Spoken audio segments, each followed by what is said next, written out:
Astros were flying all over the field against the Angels as a passionate and aggressive approach paid huge dividends with a series win. Now it's round 2 against the division-leading Rangers. Can the young Astros turn the intensity up another notch? It's a Lone Star Showdown next.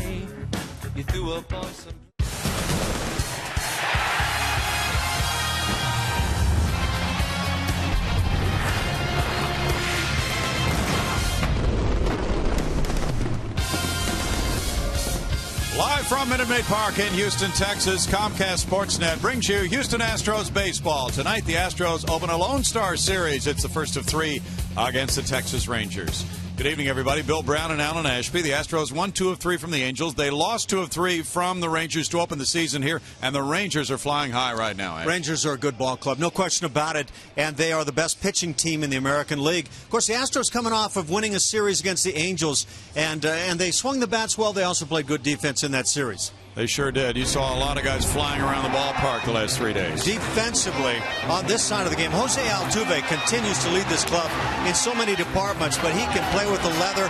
And what about this play by Brandon Barnes out in left field?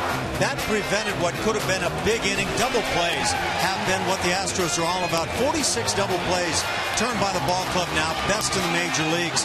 And that defensive combination around the bag at second base has been spectacular. As Dallas Keuchel arrived with the Astros last year, he had a good start in Arlington on a very warm night against the Rangers, and now he makes his first start of 2013 against them. And he'll make it right here at Minute Maid Park. He has historically, in his brief career, been quite good here at Minute Maid Park. So obviously he hopes to be able to pick up with that. But you can see 2-2 in his last 5 home starts and a good ERA at 2.57. That type of numbers would play very well tonight for Dallas Keuchel. Here's some of the hitters who have done a lot of damage against the Astros in their career. Lance Berkman, of course, 460, 5 homers, 18 runs batted in. Ian Kinsler brings thunder to the leadoff spot with 10 career homers against the Astros. And there's the always dangerous Nelson Cruz, a streaky hitter who has hit 8 homers and driven in 23 in 28 games against the Astros in his career head-to-head. Coming up here, Eric Bedard and the Astros rotation. He'll be rejoining it tomorrow night. Where else is this rotation going? Find out more with Julia Morales in just a moment.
Opening a series here between the Rangers and the Astros this Friday night. The Astros going with Dallas Keuchel on the mound tonight. This is the second time the Rangers have been here, but these are 3 new pitchers they will face this weekend. After Keuchel will go Eric Bedard returning to the rotation. Then Jordan Lyles will be on Mother's Day. This isn't set in stone, though. Bo Porter said looking at the upcoming series, he had 2 lefties in Bedard and Keuchel, and he wanted to put them in against a lefty-heavy lineup. Both of those guys were coming out of the pen, though, as recent as Wednesday.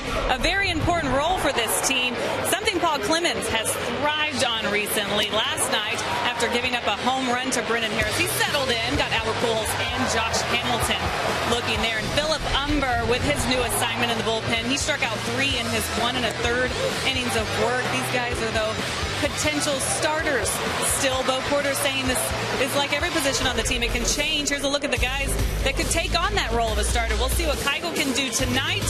Veteran Eric Bedard struggled in his last few starts, but could very easily find him back in this role. Paul Clemens has voiced his desire to start, but the club said the time isn't right just now. That could change. Umber will work in hopes of getting the starting job back. And, of course, you cannot forget about the prospects in AAA. Jared Cosart has made 6 starts for Oklahoma City. He's 4-0 with a nice 2.45 ERA, so he's also in the mix. All right, coming up, the Astros hosting the Rangers for the second time in the Lone Star Series this year. Lineups and first pitch are coming up after the break.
Houston Astros baseball is brought to you by Progressive Insurance. Find out more at progressive.com.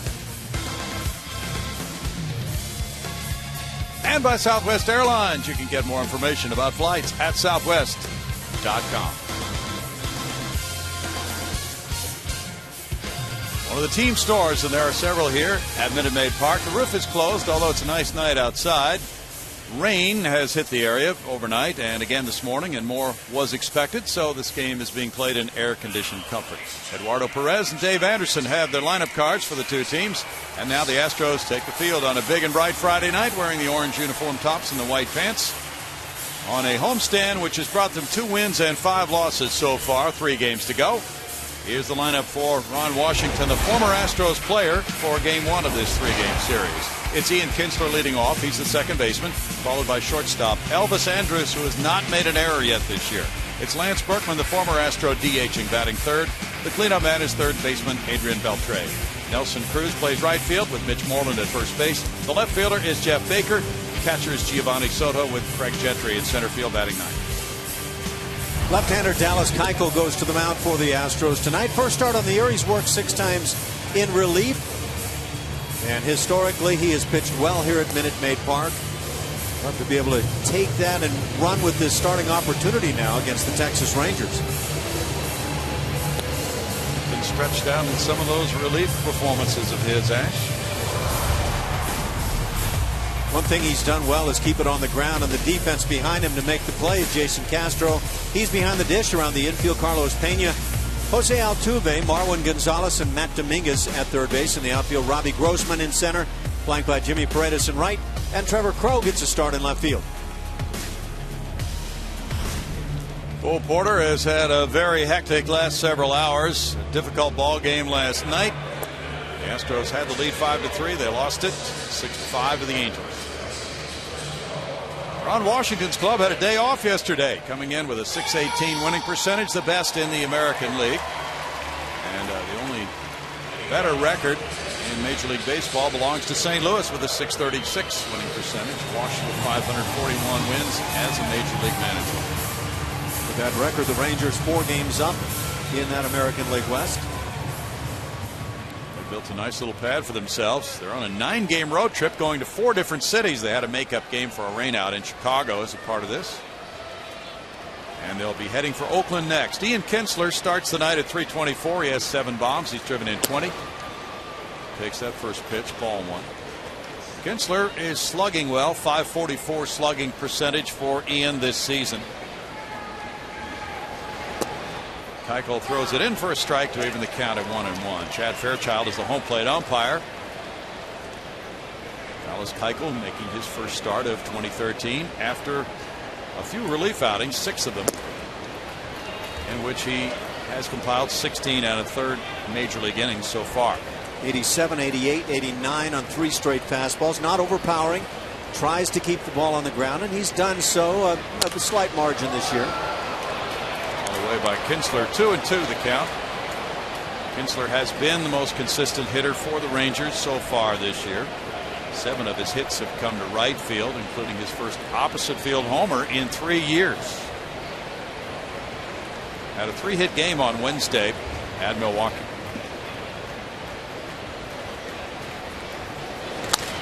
He flicks that one up the right field line, and that'll go foul. Well, this is the second series between these two. As Julia mentioned, both have been here. The Astros don't make their first trip to Arlington until July. The Rangers have had a hold on the Silver Boot. They've won 6 of those in a row, capturing the season series in those last 6 years, and 9 of the 12 overall. It's 3 balls, 2 strikes. They are a tough bunch to beat right now. Since 2010. The Rangers are 16-4 against the Astros.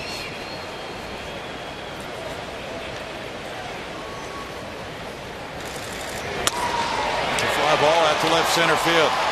Running back, Crowe, and Trevor has it. 1 down. Getting his first start as an Astro tonight.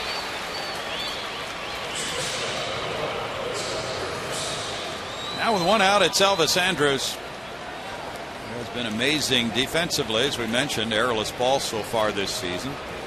As a hitter, .266 for Elvis. No homers. Elvis has not left the building yet this year. He has 10 runs batted in.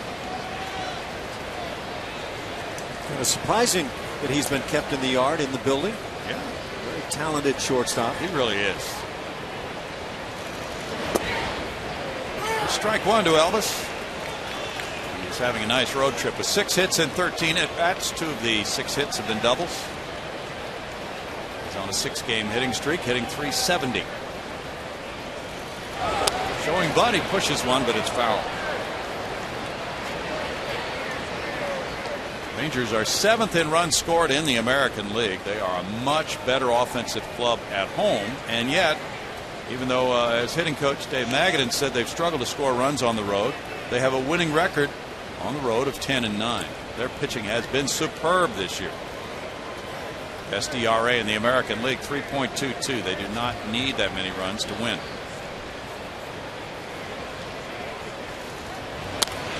Breaking ball, 1 hopper out to Altuve's left. And gets it over to Pena. 2 down for Keuchel. Dallas Keuchel is very consistent when it comes to the numbers. Fastball this season versus last year, you almost can't get more consistent. The changeup dead on the money. Curveball, a little bit of variance right there. Cutter can be a form of a slider in reality, but he seems to be a pitcher who knows what he wants to throw. Chad Fairchild goes out with a baseball for Dallas Keuchel. Well, he's talked about being more aggressive this season than he was a year ago, and he has shown that tendency. Now he faces Lance Berkman, former Astro switch hitter, and one of the top switch hitters of all time in Major League Baseball in terms of overall numbers and OPS. 297 for the season for Lance with 2 homers. There's strike 1. Isn't that amazing what that kid from Rice has been able to compile now in his career? It really is. Has not done too much lately. 2 for his last 15. 227 last 20 games. From the right side, he doesn't have it going yet this year. It's a 1-ball, 1-strike count. But 489 at Minute Maid Park against the Astros in 12 games, 5 homers, 18 runs batted in. He tops that one foul third base side, and it's a 1-ball, 2-strike count for the Puma. From my perspective, that right side has always been the weaker of the 2 sides, and yet in that All-Star Classic, the home run derby that he did so well in, he hit from the right side. Yeah. He has a 15-game hitting streak at Minute Maid Park.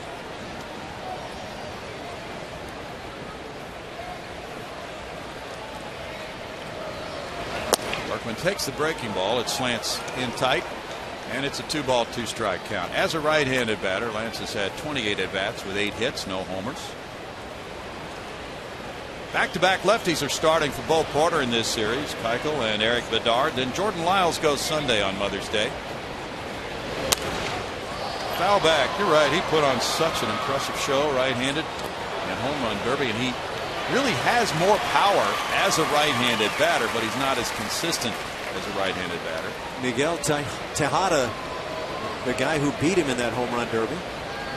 It was so fun watching Lance with the home crowd. That was better than the All-Star game. It really was. Swing and a miss, and Keuchel has a 1-2-3 first. Gets the curveball to work, keeps it down nicely, and puts up a 0 with Ogando coming up to pitch next.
Come up against Alexi Ogando. Here's the starting lineup for Bo Porter. Robbie Grossman center field, Jimmy Paredes right field, Jose Altuve second base, Jason Castro catcher batting fourth.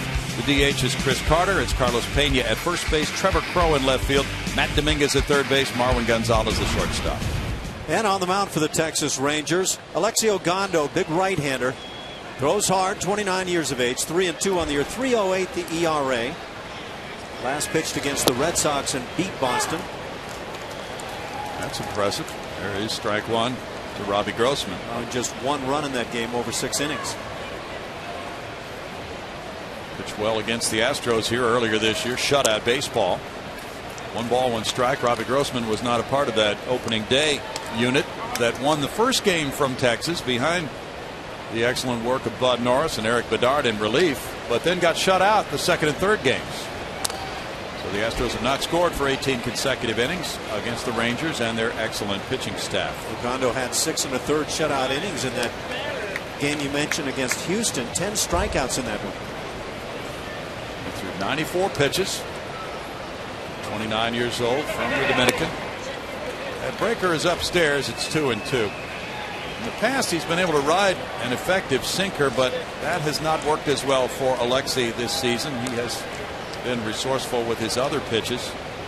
The splits are reverse. Right-handed hitters are hitting better against him than left-handed batters by some 60 points.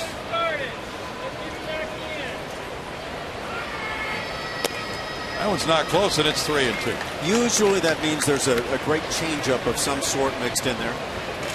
A lot of right-hand pitchers, maybe Ogando one of them, a little fearful of throwing that to the right-handers. He really stopped Boston very well in that last game you talked about. 1 run in 6 innings. Now leadoff walk upstairs to Grossman. Behind Ogando defensively for the Texas Rangers tonight. You see behind the plate Giovanni Soto. Around the infield, Mitch Moreland at first, Ian Kinsler at second, Elvis Andrews at short, and Adrian Beltre at third. In the outfield, Craig Gentry runs very well in center field, surrounded by Nelson Cruz in right and Jeff Baker in left. Now Giovanni Soto is taking over as the primary catcher with A.J. Pierzynski on the disabled list. Goes out for a chat after that leadoff walk with his battery mate. Soto has started 10 games. The Rangers are 5-5 in those. And Ogando is back up on the hill to face Jimmy Paredes, a .250 hitter with no homers, 2 runs batted in. This configuration of Grossman leading off, Paredes second, Altuve third. Worked well in the 3-game series against the Angels. Showing bunt, Paredes takes, and there's strike one to Jimmy, the switch hitting outfielder, formerly an infielder. He picked up 3 doubles in his first 2 games with the Astros, Tuesday and Wednesday nights. 3 for 12 overall. Last night Jimmy was 0 for 4 with a walk, struck out 3 times. Slick fielding, Adrian Beltre's on the grass at third. Paredes checked his swing. Nope. He went for it according to Paul Schreiber, and it's 0-2 now. Looked like a pretty good pitch one way or the other, but sometimes when that bat starts and the catcher moves a little bit, that pitch gets called high. But you can see right at the waistband. Now 0-2 for Jimmy. Altuve on deck. And a big cut and a strikeout. 1 down for Ogando.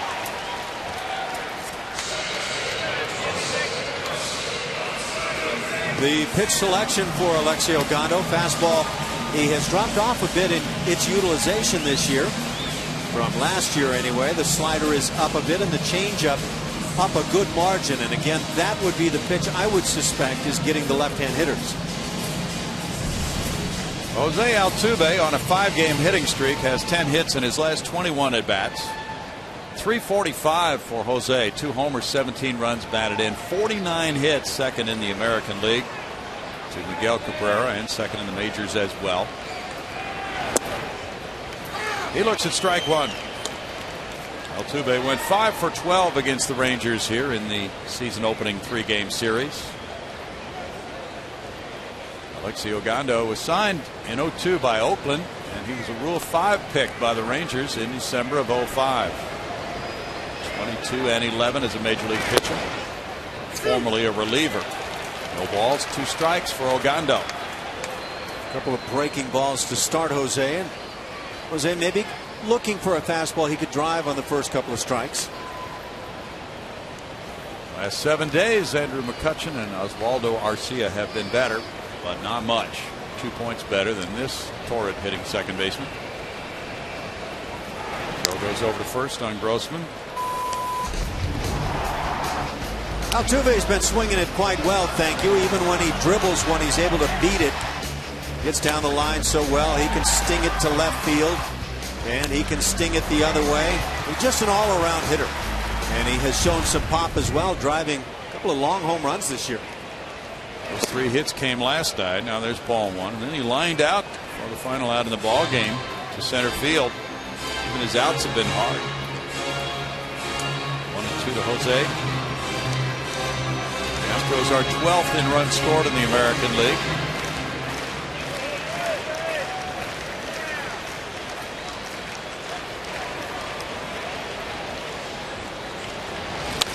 Altuve fouls it back. This Ranger rotation has been strong throughout the season and has a couple of injured starting pitchers who may be able to come back and help them as the season progresses. One of those is Colby Lewis, and he might not be all that far away from re-entering that rotation. Meanwhile, things are just fine for Ron Washington.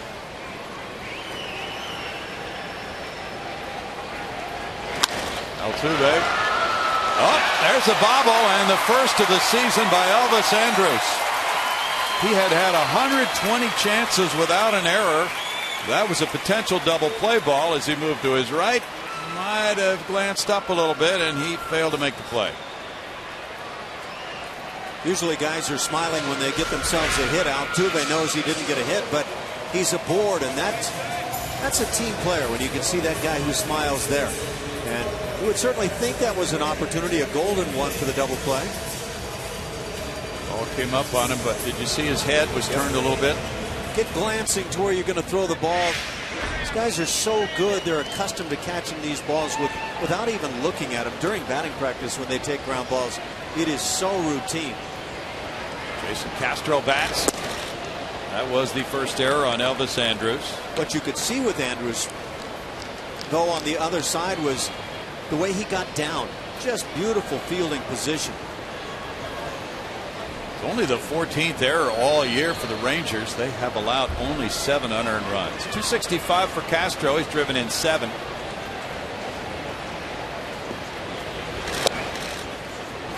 That's a strike. That makes it 1-1. The Astros picked up 5 unearned runs against the Angels.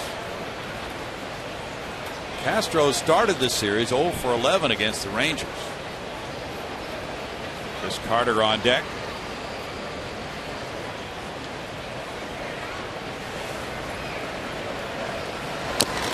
That's a foul ball. You saw earlier the breakdown of the pitches Ogando is throwing this year, and you made note of the fact, Alan Ashby, that he has worked away from the fastball more this year. He has his lowest whiff rate of his career on his fastball, 12%. And he's throwing the lowest percentage of strikes of his career, 62%, with the fastball. And you have to ask yourself, does that come with age?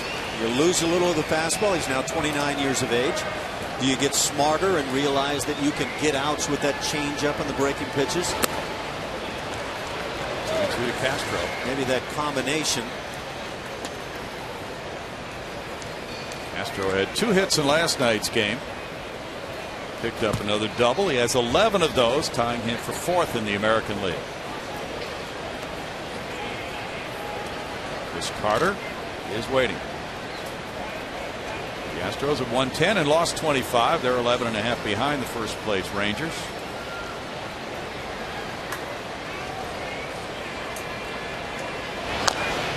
Foul ball.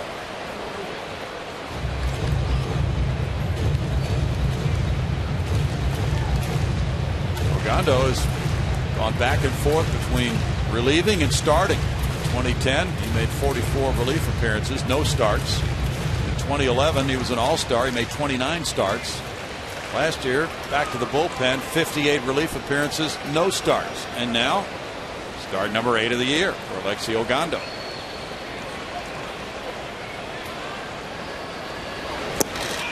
Breaking ball gets a strikeout. That's number 2. Well, when you look at the success Ogando has had with left-hand hitters, maybe this slider is a big part of it. That's tough when it's down and in like that. That has been a very good pitch for him this season. had only one bad outing. That was in the rain at Wrigley Field. He leads the club in starts. Chris Carter on a 3-game hitting streak has 8 homers, 19 runs batted in. Lays off that one, ball 1. He's leading the club in both the home run and run batted in departments. Chris went 4 for 10 with 2 homers in the Angels series. Driven in runs in each of his last 3. Looking for a big 2-out hit here. Lays off, and it's 2-0 to Chris.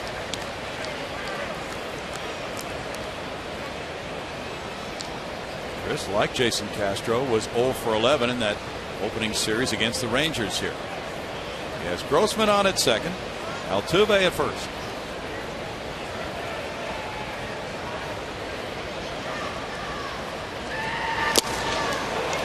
It's 2-1. Rondo challenging there. Best against best. Hitters love that, don't they? They like to be challenged. And they'll talk about pitchers who challenge them as being really gutsy guys out there, but at times those challenges go to the hitter.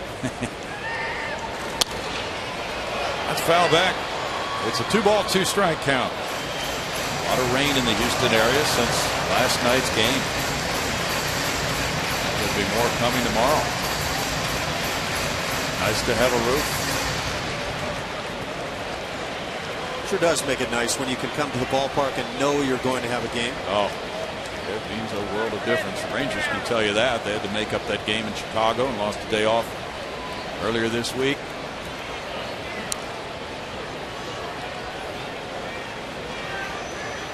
A lot of teams have had to deal with very bad weather this year. It's been uncommonly bad, hasn't it? A lot of cold weather, snow, rain. Yeah, there are going to be consequences later on this season with all those makeup games.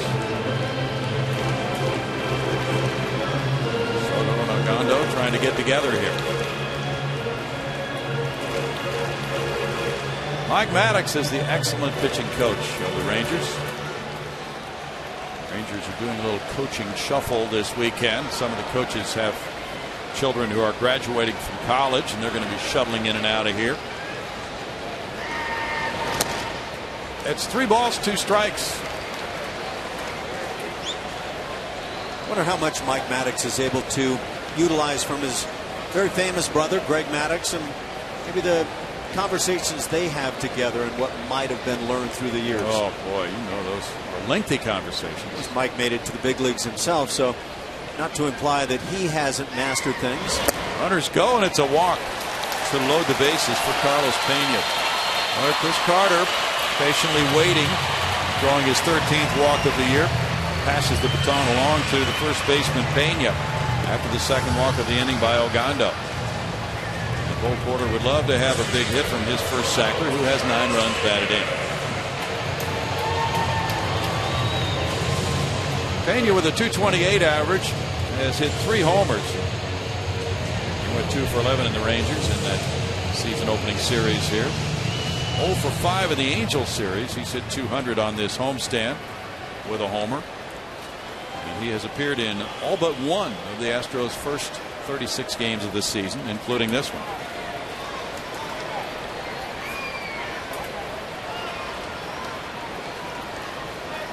Grossman, Altuve, and Carter, the base runners, and the game is slowing down for Ogando. I like this uniform. That orange top really shows off nice on the white pants. We've seen a lot of those around town.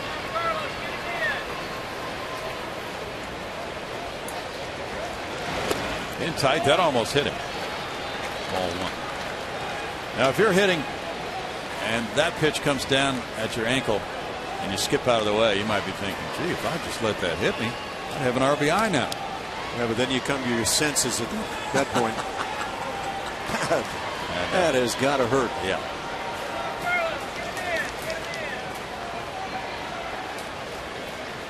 This is a 27 pitch first inning so far for Ogando. And you cracks one to center field. And Gentry is there for the catch. No runs, no hits, 1 error, 3 men left. Nothing.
there. Just a reminder as you enjoy a cold one to look forward to Miller Time later in tonight's game. It's brought to you by Miller Lite.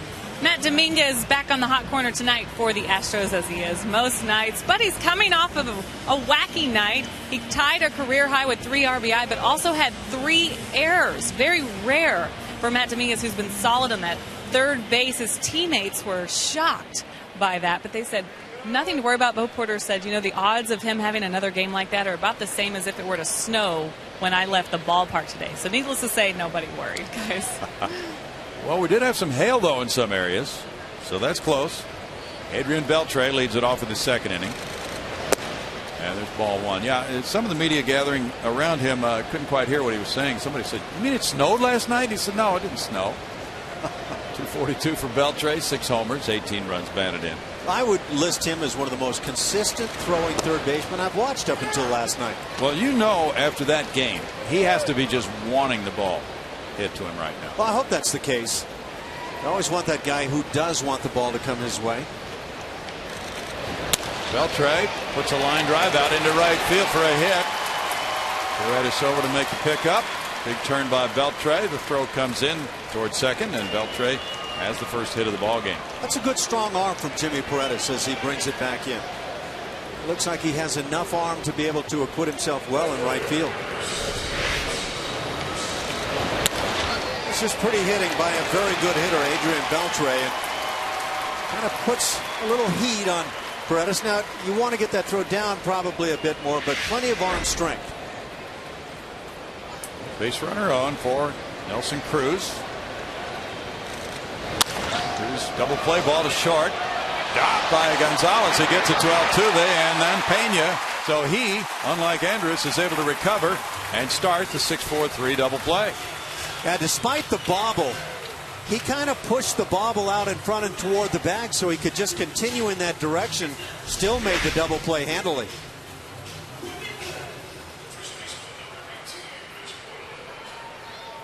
This is quite a double play combination. And he made the grab. It was just that transfer that didn't happen cleanly. It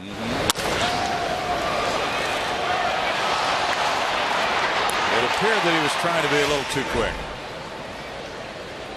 Mitch Moreland has hit left-handers pretty well this year, even though he's a left-handed batter. Overall, a .287 hitter with 6 homers. He's driven in 14.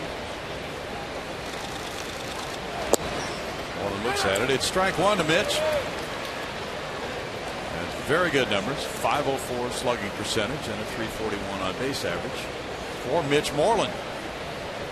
Now become the everyday first sacker. It's what they wanted him to establish this year. It's a 1-ball, 1-strike count. Managers love it when players step up and create that scenario where the manager really doesn't have to think. You come to the ballpark, you have your lineup, you know who's playing this position and that, and I think every manager would tell you they would love that. 2 balls and a strike to Moreland. Bo Porter played for the Rangers. Ron Washington played for the Astros.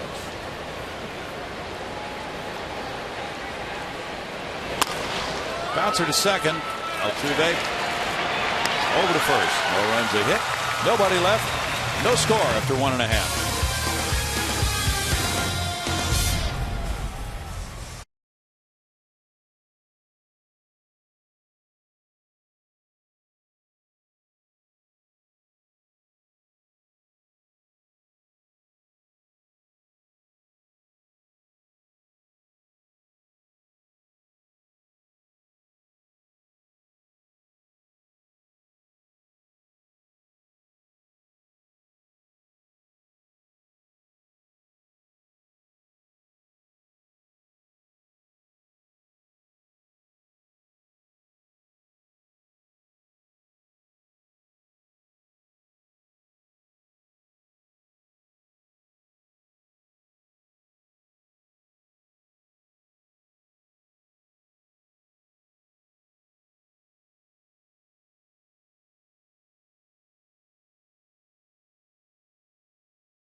Their home unbeaten streak on the line this Sunday against Sporting KC. Coverage begins Sunday night at 6:30 on Comcast Sportsnet Plus.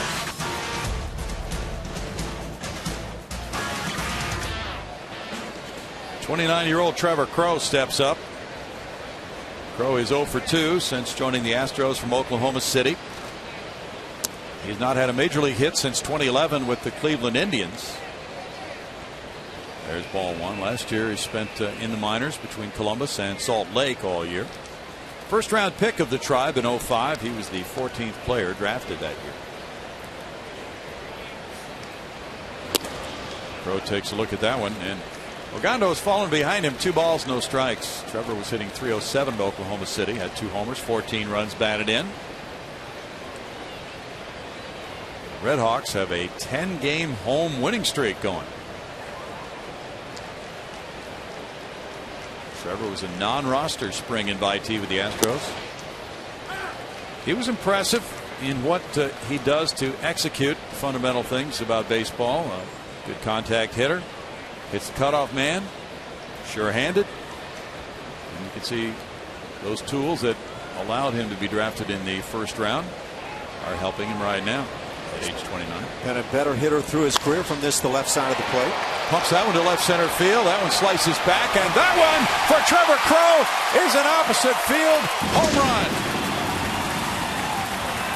Welcome to the Astros, Trevor Crowe.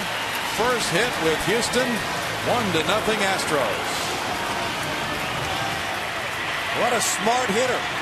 Keep it within the confines of the Crawford boxes, and he just does that towards center field. That's a special moment. Had a real nice spring with the club. Did a great job. That numbers game comes into play so many times. Got a pitch, part of the plate, up, and drives it. He does what you hope to do with that pitch. That's his 4th major league homer. There's ball one to Matt Dominguez. He is the first Astro to make a home run, his first hit with the ball club, since Gustavo Chacin in May of 2010. He was a pitcher.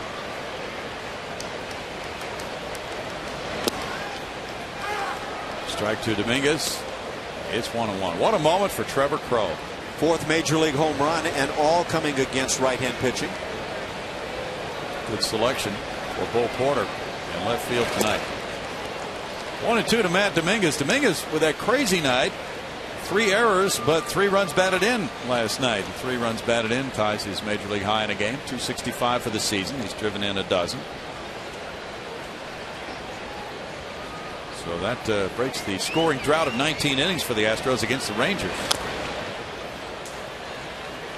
And after some frustration of getting those 2 walks and the error by Andrews with that bases loaded opportunity and not being able to score in the first, they get that first run of the game very quickly here in the second on the long ball by Crowe on a 2-1 pitch. Dominguez 4 for 6 over the last couple of games against the Angels, and of course, as you mentioned, Brownie, the 3 ribbies last night. Little roller, Ogando. And unassisted. Number 1. And Matt Dominguez, and Bo Porter said after the game he won't do that again. 3 errors. Yeah, a lot of times you have to be careful about what you say, but in that case, it seems like a pretty good bet. Marwin Gonzalez comes up now in the 9 spot. 253 is his average. He's belted 3 homers. He's driven in 9. Marwin was 2 for 3 in the Angels series. He's 2 for 15 on this homestand. Ronnie Cedeno's been playing some shortstop against left-handed pitching, and Cedeno got the call last night. Had 2 hits and a walk to go with a sac bunt. It's been a very good shortstop platoon for the Astros this year. There's strike 1 to Marwin.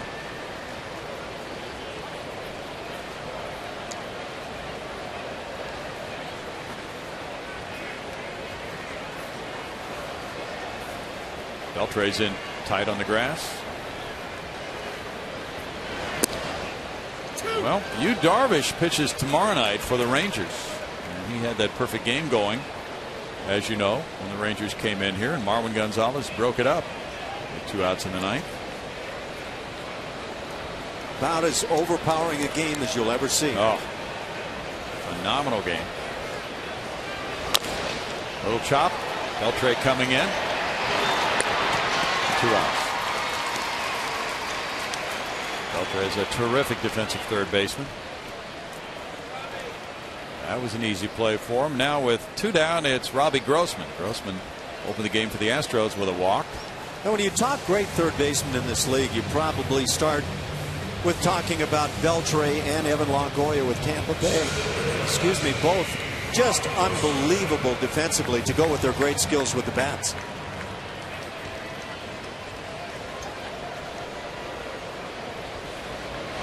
Robbie Grossman's jammed on that one. He puts it in the air, foul and out of play. Strike 1 for Robbie.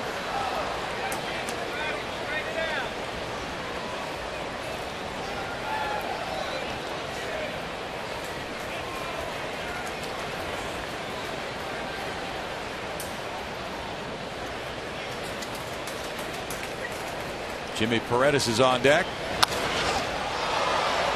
Left fielder waiting, Jeff Baker. For out number 3.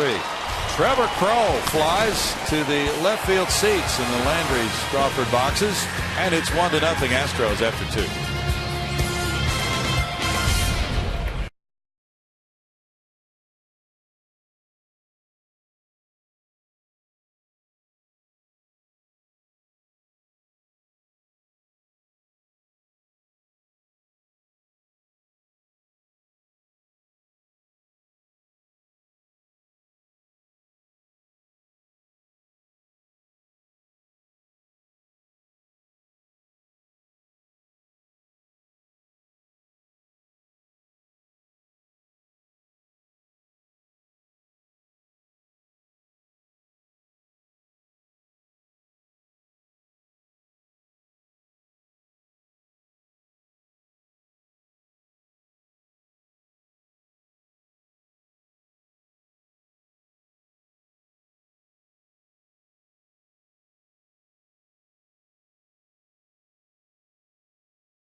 We want to remind you to tune in to Chevy Hometown Kids every Saturday morning at 9:30 on CSN.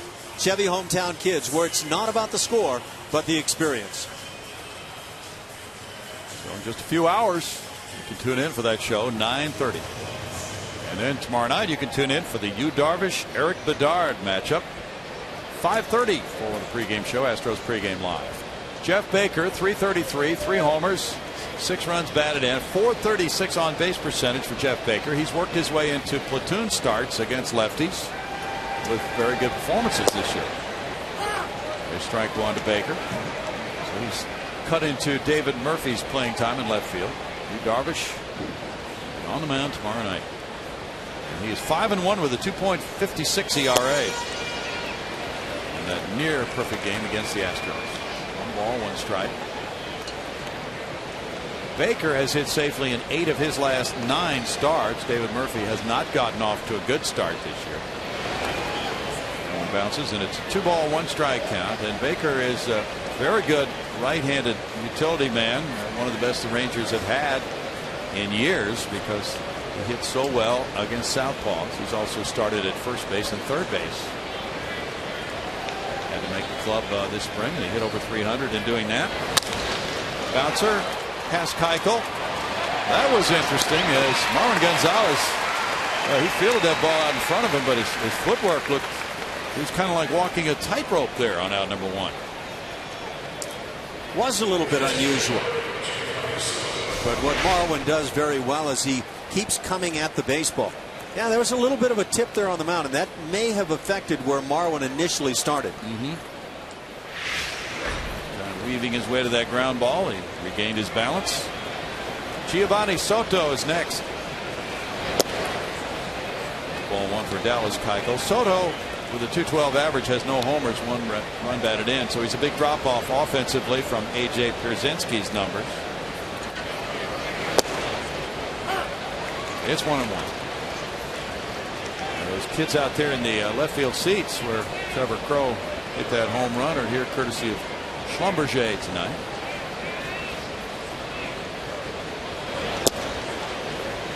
It's a 2-ball, 1-strike count. Julio Morales is going to have more on that a little bit later. Schlumberger, part of the Community Leaders Program, building baseball fields in the Houston area. Way outside, it's 3-1. Keuchel last year, when he came up, worked often to right-handed hitters on the outer edge of the plate, and he has a good changeup.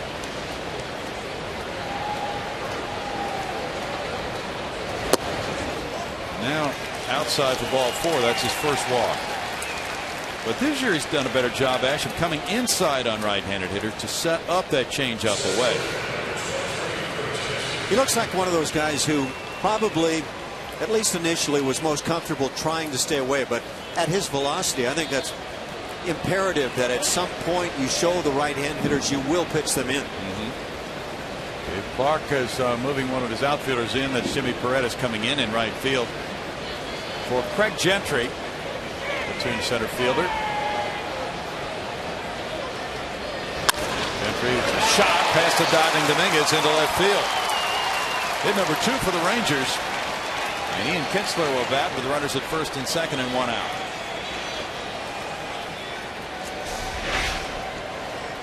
Just sting it, and playing well off the line. Dominguez still unable to get to this ball right in that hole. Steve Buechele is coaching first base tonight. He is taking over at that assignment. Normally the Frisco AA manager for the Rangers, but filling in. Dave Anderson normally is the first base coach. He has shifted over to third base because of the absence of the usual third base coach, Gary Pettis. Gary Pettis is away attending the graduation of his daughter Paige from the University of Arizona. So the Frisco hitting coach Jason Hart is managing the Rough Riders tonight. Kinsler hit a fly ball to left earlier. There's strike 1. And then tomorrow Pettis gets back to take over third, but Mike Maddox will be leaving. His daughter will be graduating from TCU. So Andy Hawkins, the bullpen coach, will take over as pitching coach for Maddox tomorrow night. And the minor league pitching coordinator Danny Clark will be the bullpen coach. Bouncer in the hole. There's a slide, but Marwin cannot control the ball and the bases are loaded. He was trying to make a spectacular play, sliding, and then the ball popped away from him. It's an infield hit for Kinsler. Yeah, Gonzalez goes to his knees as he goes to his right. A little unusual. If he can stay on his feet there, you wonder might it help, but that handle's been hard to find here this evening. Yeah, there's something going on out there around shortstop tonight. Yeah, it looked like he intended to drop that left knee down, but a lot harder to lock in. You don't wear really good cleats on your knees very often. Now bases loaded. Elvis Andrus is the batter. He grounded out to Altuve at second earlier. In the dirt, ball 1. Well, Keuchel gets his first really big test of the night here in this bases loaded situation. Dallas has thrown 37 pitches, and he'll be on a pitch count tonight. Now there's something going on with an injury possibility, it appears. Yeah, Marwin Gonzalez, maybe his knees on that slide. Head athletic trainer Nate Lucero and Bo Porter are coming out to look at Marwin. He took a pretty hard slide there to the knees. It was the left knee that dug in, at least initially. See what we can see with this play. Well, he sets that glove up very nicely, but yeah, that left knee kind of dug in, and certainly hope that he didn't jam anything there. So here's guessing the reason he did that was to get in front of the ball so he didn't have to backhand it, and then by sliding he could have been able to throw from that position from his knees. But yeah, the knees take a beating doing it that way. Yeah, I'm sure that was the intent, and most of the time he probably pulls it off. That's the second time tonight that he's had a tough time with that exchange from glove to hand. He's trying to be very quick. Now it's 1-0 to Andrus, and back to the bases loaded confrontation for Keuchel. Dallas has had some long relief outings, but this is his first start of the year.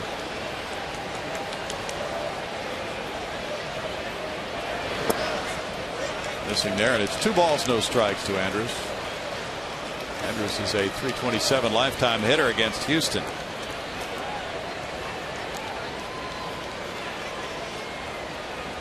Big Mother's Day weekend here. Some good giveaways, pink stuff. It's 3-0. What is that, a pink cosmetic bag type thing? A giveaway for tonight, Ash? Something like that. I actually haven't seen that. I did notice the Astros notes are in nice pink on that front page. Yeah. So already setting the theme here. Runner at third is Soto. He drew a walk. Gentry's at second. He's singled. And Kinsler's at first. He's singled. Now 3-0 the count. And that is an RBI for Andrus on a bases loaded walk. His 11th run batted in, tying the game in 1. A 4-pitch walk for Keuchel, and he'll be visited with Lance Berkman coming up next. Looked like Bo Porter might have been wondering where was that pitch. I bet that looked good from the side. Soto scores to tie it. Now Berkman, who struck out, will be the batter. You know, obviously it runs inside. Just everything getting away right now from Keuchel. Berkman, who whiffed in the first inning, comes around for the second time now. There's a breakdown. Keuchel's thrown 40 pitches in this game now.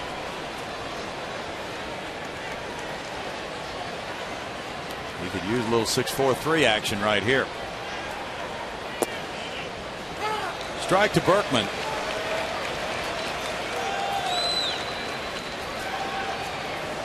Lance ranking very high in the offensive categories of Astros hitters in their careers. And now trying to come back as he did with the Cardinals and do some damage against that Houston pitching staff. Then he was a Yankee for a while. It's a 1-ball, 1-strike count to Lance. He continues to live in this area as he has for many years. Lance is now 37. Born in Waco. Grew up in the New Braunfels area. Easily one of my favorite guys that's come through in the last couple of decades. You know it. Foul ball there. Makes it 1-2 to Berkman. Berkman was sizzling the first 9 or 10 days of the season. He's not been able to maintain that. But in that first series here, he had 6 hits and 10 at bats. He's a 6-time All-Star. Last 4 years, he's been among the most disciplined hitters in terms of not chasing pitches out of the strike zone. Keuchel strikes him out. That's strikeout number 2. Yeah, this is a big one. Get that second out. Big swing by Lance. One of those rare cases where you see a guy swing over the baseball on a fastball and not under. Adrian Beltre singled to right field in the second inning. Beltre, 34 years old now. He was the Rangers Player of the Year last year. .263 his lifetime average with the bases loaded, including 9 grand slams. Fly ball out to center field. Grossman started back. Now he tries to get there, and Grossman does with a sliding catch. What a big escape for Dallas Keuchel after the bases loaded 4-pitch walk to Andrus. He gets Berkman and Beltre to keep the game tied at 1.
the third here. Hey, sports fans, join the Texans' Owen Daniels at Lucky Strike on May 20th for his Kingpin Classic. For more information, visit owendaniels.org.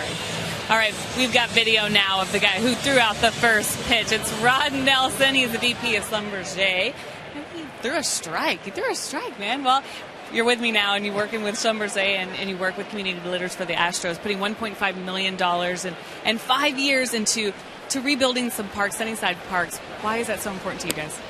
Well, we like to give back to the communities where we work. We've got a lot of employees in Schlumberger, and the Astros Foundation came to us with this idea of joining the community leaders program, where we would, make a commitment, but also over the long term, give kids in the Sunnyside area an opportunity to play baseball, learn some of the ins and outs of the game, but also, leadership and teamwork that kids need to learn. And we're thrilled to do it. It's been a great partnership so far. I was going to ask, it's more than just baseball, right, for these kids? It's a lot more than just baseball for the kids. And the city of Houston's involved, the Astros Foundation, Jim Crane's involved. And the fields have turned out beautiful. New grass, new infield dirt, but also stands, lights, dugouts. It's beautiful. Well, how was it throwing out the first pitch? Well, it was okay. The problem was they paired me with a kid who's actually a pitcher, so I tried to throw real fast, quick, so I wouldn't get compared to him. Thank you so much. Enjoy the game. My pleasure. Thank you. Brownie. Thanks, Julia. There's a little pop-up by Jimmy Paredes to second. And out number one. They're doing some terrific work. And let's get another look at his form, Ash. That's pretty strong. Yeah. Left it up a little bit, but that's just his first pitch of the game. Just getting warmed up. And the kid was pretty strong. That's tough competition. It's a terrific program. There are so many kids who don't have fathers, and they get a chance to go out and find a father figure, a mentor through those baseball programs, and it really helps them in life. Jose Altuve reached on that fielder's choice play an error. There is ball one to him. Who knows? Maybe there'll be a Jose Altuve out there on those fields in the Houston area. You sure never know. It can come from anywhere, can't it? There's a shot, fair ball over the third base bag. It'll stay right there, and that means an easy double for Altuve. In between the shortstop and the left fielder, Altuve takes his hitting streak to 6 games with double number 9 of the year. Just shoot it over the bag. Get yourself 2 bags. And might I add, well played by the ball boy down the left side, just getting out of the way. This young man can really swing it. And he plays that defensive side. Just looks like he loves every moment of the game. One out double puts him in scoring position for Jason Castro. 50 hits for Altuve. This is game number 36. Castro struck out in the first inning.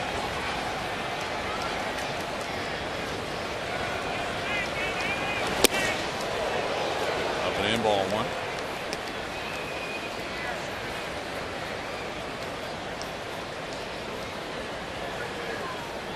Ogando worked 66 innings last year in 58 appearances. Going back to his year as a starting pitcher in 2011, he had 169 innings that season. It's a 2-ball, no strike count.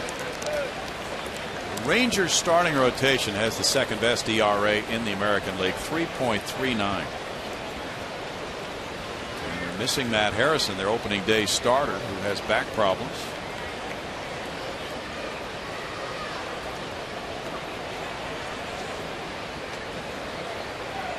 Chris Carter's on deck.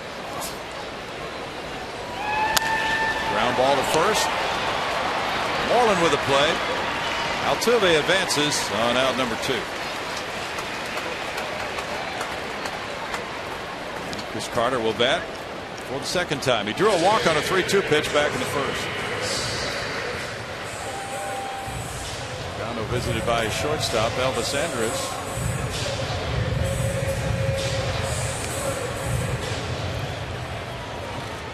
What went into that visit, Ash? Didn't look like Ogando was too into it. No, as far as I could tell. No, it didn't look like that was too well received. by the veteran right-hander. Some pitchers actually don't like guys coming to the mound. Nolan wasn't a big fan of that, was he? Not overly. When he got in trouble, he was going to make life tough on anybody who came out there. Including Robert Ventura once upon a time. But that's a different story. Yeah, that was an unplanned stop, and it didn't work out well. Foul back. 1 ball, 1 strike to Chris Carter.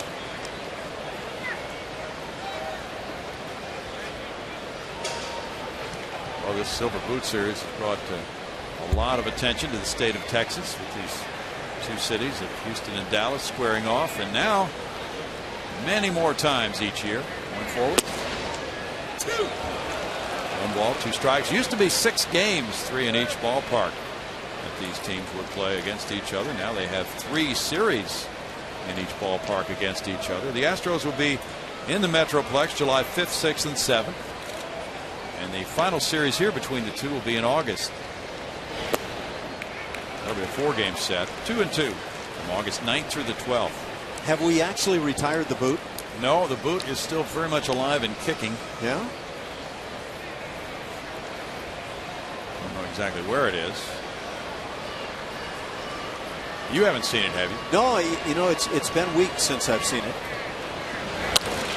Foul back. Well, once upon a time, many years ago, I think it was Chuck Poole who was taking the boot in his automobile from Houston to Dallas. There's the boot. Yeah. Not exactly the silver boot. Somehow that boot got broken way back when. Yeah. I'm not sure how that happened, but was Chuck responsible? No, Chuck was not in any way responsible. In fact, I'm not even sure it was Chuck. But we tend to blame everything on Chuck during the Chuck Poole era. He's just one of those guys who catches a lot of blame.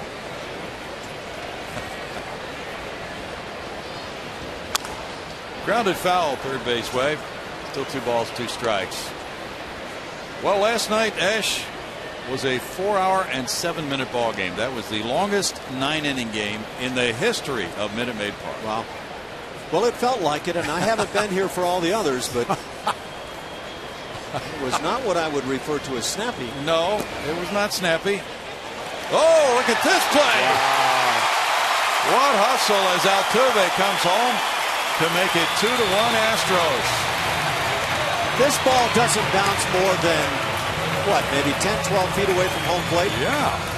And yet Altuve just says, I'm going to be aggressive and make something happen. Watch this ball kick out. It comes off the glove, not far. Ogando comes to the plate, but not as quickly as Altuve. And by the time it's all said and done, Altuve wins that race easily. What textbook base running. That is just great instincts by Altuve. Absolutely superb on the wild pitch. But, you know, he did everything right. You could see that replay. Had a good lead. Bouncing in the balls of his feet, ready to take off, coming further up the line, and once that ball hit the dirt, he was gone. You know what he does also? There were 2 strikes on Chris Carter. You'd hate to take the bat away from a guy like that early in the count, but with a couple of strikes, I think that's a great shot. Carter takes his 2nd walk of the night, and that's the 3rd of the evening for Ogando. Good hustle by Altuve. Now you can talk about make sure you're hustling to everybody, but it's that rare guy who makes that play happen. As you pointed out, that ball did not get very far away from Soto. Watch Ogando start coming off the mound. It wasn't like he had a horribly late break. I'm not sure he was busting with everything he had coming to the plate, but Altuve was the easy winner on that race.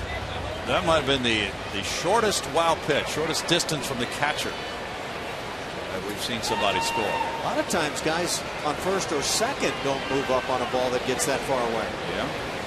Carlos Pena with a shift on. It's calling time. Pena hit a fly ball to center with the bases loaded in the 1st inning. Jose Altuve stole a run there. He doubled. He took 3rd on a ground out and then scored on a wild pitch.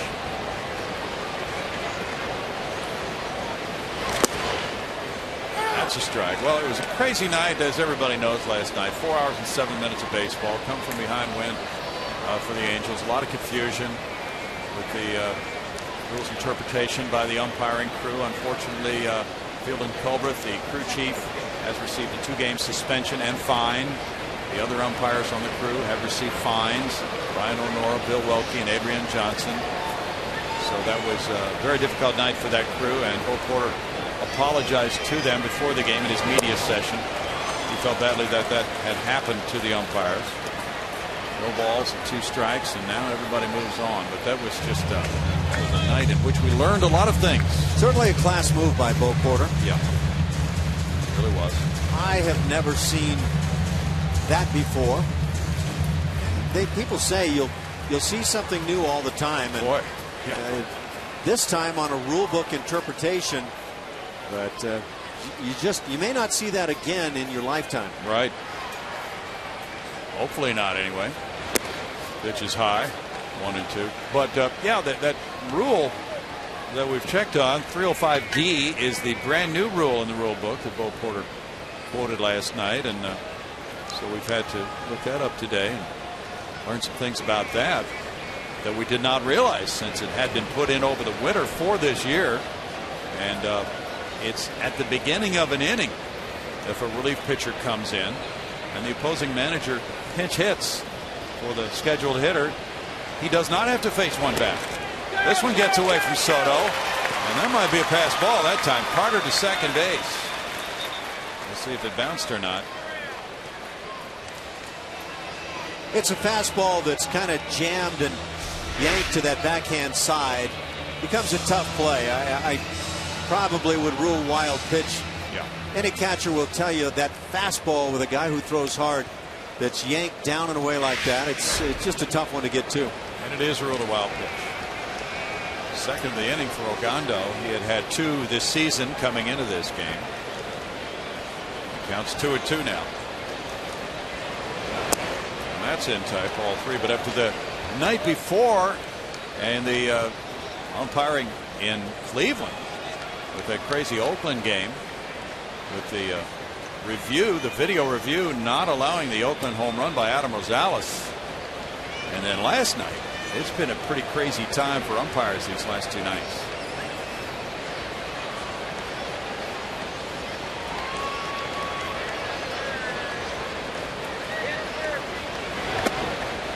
That's a walk to Pena. That's 4 walks in the game now for Ogando. Yeah, I would imagine one concern for the league office was 4 umpires getting thrown on one ruling like that. Right. Now Mike Maddox comes out. Trevor Crow, who homered to left in the second inning, will be the batter. Hey, you're talking about his brother Greg. Greg was in spring training helping the Rangers this year, so no doubt they had some long dinners talking about pitching. At least that would be the guesswork on Mike Maddox, who pitched for the Astros. And then his career took that turn into coaching, and he has been very, very good as a coach. Long timer here with the Texas Rangers. He's done a heck of a job, and again, the Rangers lead the league in team ERA, so he is getting it done right. Let's look back at the second inning. This is the first real chance to swing it for Trevor Crow with the club. And he finds the Crawford boxes out towards center field there a bit and gets a bit of the silent treatment. Then the guys loosen up and lay it on him. But that is a fun moment as you join a club anew. Hey, he got that RBI he should have had a couple of nights ago. Wednesday night on the squeeze punt on the misplay at the plate. They adjusted and got that RBI? Well, he got on the homer. Yeah, that was the one that should have been safe at home plate. Yeah. Had to refilter that one. On Jimmy Paredes, he was at third, and Crow put down that safety squeeze, and Paredes came in and made a beautiful head first slide. Avoided the tag, but the home plate umpire called him out. So that should have been Crow's first run batted in on that occasion. Now over third base, it slices foul, and it's 0-2. Jimmy Paredes, we maybe forget a bit, new on the ball club, and on this play, boy, did he do a job of evading the tag and getting his hand on the plate, but the home plate umpire just simply didn't see it that way. So clearly no tag, no touch of the plate is the opinion, and eventually the tag for the out. Now 0-2 to Trevor Crow from Portland, Oregon. And he swings and misses in the third inning. That is strikeout number 3 of the night. But Altuve's hustle scored the run to give the Astros the lead 2-1.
Astros as we head to the 4th. Join us May 24th for the next big and bright Friday night. The Astros take on the Oakland A's at 7:10.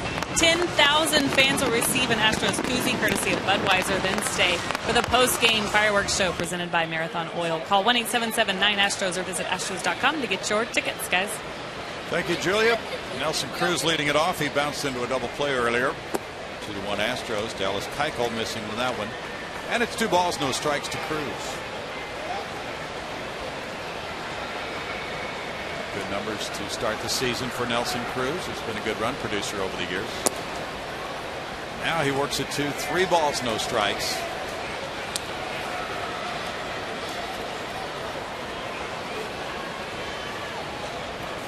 Cruz has hit very well against lefties.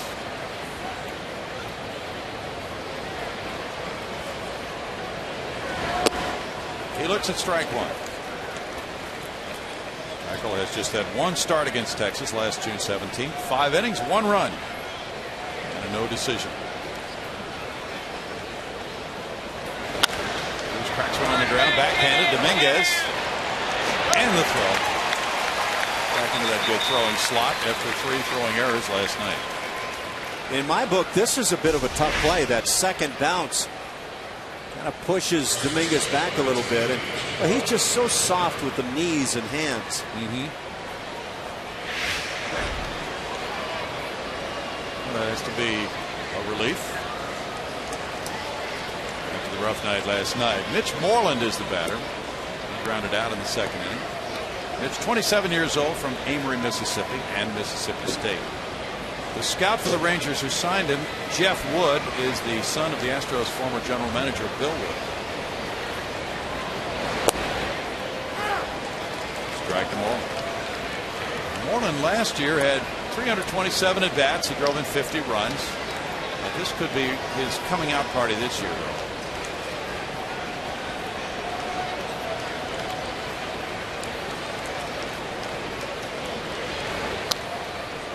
Ball fouled, and it's no balls, 2 strikes. In 2009, Mitch Moreland was the Tom Grieve Minor League Player of the Year. Tom Grieve is next door doing Rangers TV. Former GM of the ball club. Yes. Not to mention a player for them. And he goes back to Washington Senators days before they moved to Arlington, Texas. Did he play under Ted Williams? I think he might have. Yes, sir. Fly ball left center field. Long run here. Throw is back. That one will bounce off the wall. And it's going to be a double for Mitch Moreland. A long double on the 0-2 pitch. So he crushed that one for his 8th two-base hit of the season. Yeah, that ball was hit a bit just left of the 404 sign. And when you keep this kind of ball in the ballpark, you have to feel fortunate if you're Dallas Keuchel. That breaking ball against the left-hand hitter just stayed up too much. Well hit ball by Moreland. Now Jeff Baker. He acquired the nickname Home Run Baker earlier in his career. Not the first to do so. No. The guy who really acquired that nickname was Frank Home Run Baker. Back in the days when hitting about 10 home runs would lead your league. That's right. That's about what he did. And then came the Babe. He changed everything. Single-handedly hitting more home runs than other clubs that he played against. Is there anybody else that you could even make a point about who would be considered the greatest player in the history of this game? Wow. Well, I don't think anybody even comes close to the dominating performance versus other players, other teams of his time. Right. I just don't even think it comes close. Right. Now people say Willie Mays, okay, because of not only the offense but the tremendous defensive impact he had, more so than Babe Ruth. Okay. He's a great player, one of the best ever. I think you could certainly make arguments. Those who saw Willie Mays and thought he was the best, I wouldn't argue against him. Right. Hank Aaron, you pick your great one. But yeah, I never got to see Babe play, fortunately. But you didn't? Well, the timing didn't work out for me, and I'm kind of thrilled in that regard.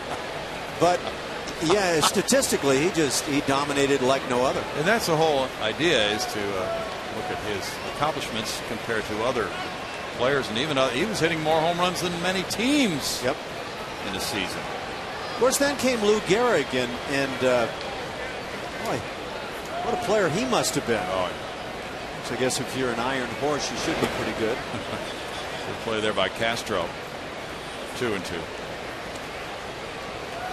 And then, of course, some people say, well, you can't forget pitchers, dominant guys, Cy Young. A mere 511 wins. Yeah, that's great in consideration. 511 wins. Gee. You've got to be kidding. Now that's, we look at these records that will never be broken, and that certainly is one that's very safe. 3 balls, 2 strikes. Guys who have great careers don't make that many appearances. True. Moreland the base runner. 2-1 Astros here in the 4th. Keuchel wants the signs again with a runner at second. We got greatest players of all time. A lot of people will say Mickey Mantle. Bouncer. Backhand play. Tough one here. Dominguez uncorks, and he makes a beauty. 2 outs. Way to really zip that one. He was way behind third base. Moreland moving into third on the play. Yeah, this one backs you up. You really have to make a good throw, and you can't do it better than what you see right there. Had the runner coming his way, but he was so far back of the bag that was not an option. I think sometimes a guy like Dominguez, who made 3 errors last night throwing, would rather have a tough play like that. Yeah, I wonder. Than when he had to think about it. He had time to think about the throw. He had no time that time. That was a real challenge. When you're backing like that, that's where you have to rely on everything just happening right. Yeah. Gio Soto takes ball 1. But he really did have to, first of all, get his feet in position and then get rid of it. But that's a long throw all the way across the diamond.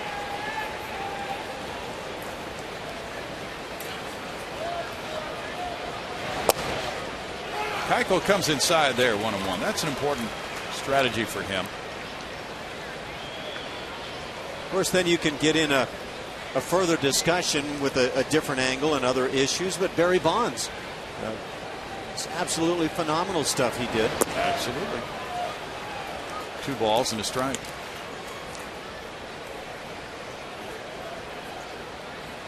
Were the players of the early 1900s in baseball actually comparable to, equal, or even better than the current player in athletic ability? Very hard answer. Very hard answer. 2 balls, 2 strikes. You know, you look at old footage of the NBA, for example, and it's comical to compare with today's game. Yeah. And I always wonder, well, does baseball fit in that same way, or is it completely different somehow? There have been many changes. People say, well, it's still the same game. Yes, it is. The rules are the same. But considering until, well, just about the time that Babe Ruth started playing, they would play an entire game using 1 baseball, and it got pretty dark by the end of that game, and it was kind of hard to see. Did they rub it up? I think everybody rubbed it.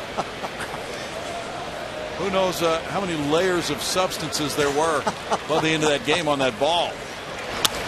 Probably like a swamp thing. Backhanded. Here is the long throw from Marwin, and he makes it well. And the left side of the infield comes through for the Astros in the 4th. No runs a hit. A runner stranded at 3rd. Matt Dominguez with a play. 2-1 Houston.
At Bat is the #1 source for live baseball everywhere you go. Available for iPhone, iPad, Android, and BlackBerry 10. At Bat delivers Astros baseball with live audio, pitch tracking, stats, news, highlights, and more. Text At Bat to 31826 or visit Astros.com for the details. I'll just wait. The State House is in session, Nash, and they're talking about legislation to prevent broadcasters from texting while broadcasting. Oh, yeah? Yeah. Matt Dominguez grounded back to the pitcher. There's a fly ball to shallow left field. Jeff Baker loping over for it. Andrews way out, and he gets out of the way of Baker. 1 out. I don't even know how to feel about that bit of news. We know you're texting over there some of the time. Marwin Gonzalez comes up next. If only I were that hip. Isn't it? It's just crazy, though, now when you get baseball season underway and people are tweeting and they're texting and they're emailing. And Allison Footer's here from MLB.com. She's putting together a story on broadcasters and how they handle a no-hitter in progress. Do they mention it? Yeah. Do they not mention it? Yeah, I talked with Allison before the game. Kind of curious how you felt about those questions. There she is, writing that story right now while listening to Astros radio. Quoting Bill Brown as we speak. Marwin Gonzalez with a beautiful drag bunt will be on first base. Oh, that was so well done. He just took it with him up the first base line. And that's hit number 3 for the Astros. That's a gorgeous bunt if you're trying to play that drag game. And if you're playing defensively and you're playing at first base or you're on the mound, I got it, you take it. And nobody winds up at first base. Just a almost impossible play to figure out what to do. For me, when the pitcher can't make it, the only possibility for the out is first baseman charge hard to begin with. Pitcher sprint to the bag and see if you have one chance right there. That was so well done. And the Astros are playing small ball tonight. Bobby Grossman is the batter. He's walked and he's flied to left.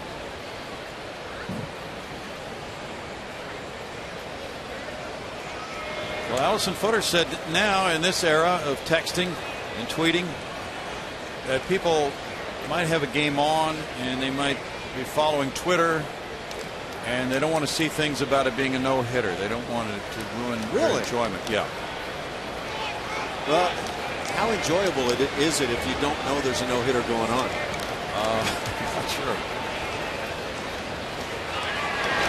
It's the 8th Astro base runner against Ogando, who's been working on that stretch quite a bit tonight. Ball 1 to Grossman. And she said people really don't want to find out on Twitter that somebody has a no-hitter going. So you'd rather find out sometime later in the evening or tomorrow, hey, so-and-so threw a no-no, and you missed the chance to listen in, huh? Well, I don't know. I'm not sure what she meant by that. Just throw over first base. Maybe they have the game on TV, but they're not really paying a lot of attention to it, so they don't want to find out that way on Twitter that what they're watching is really good.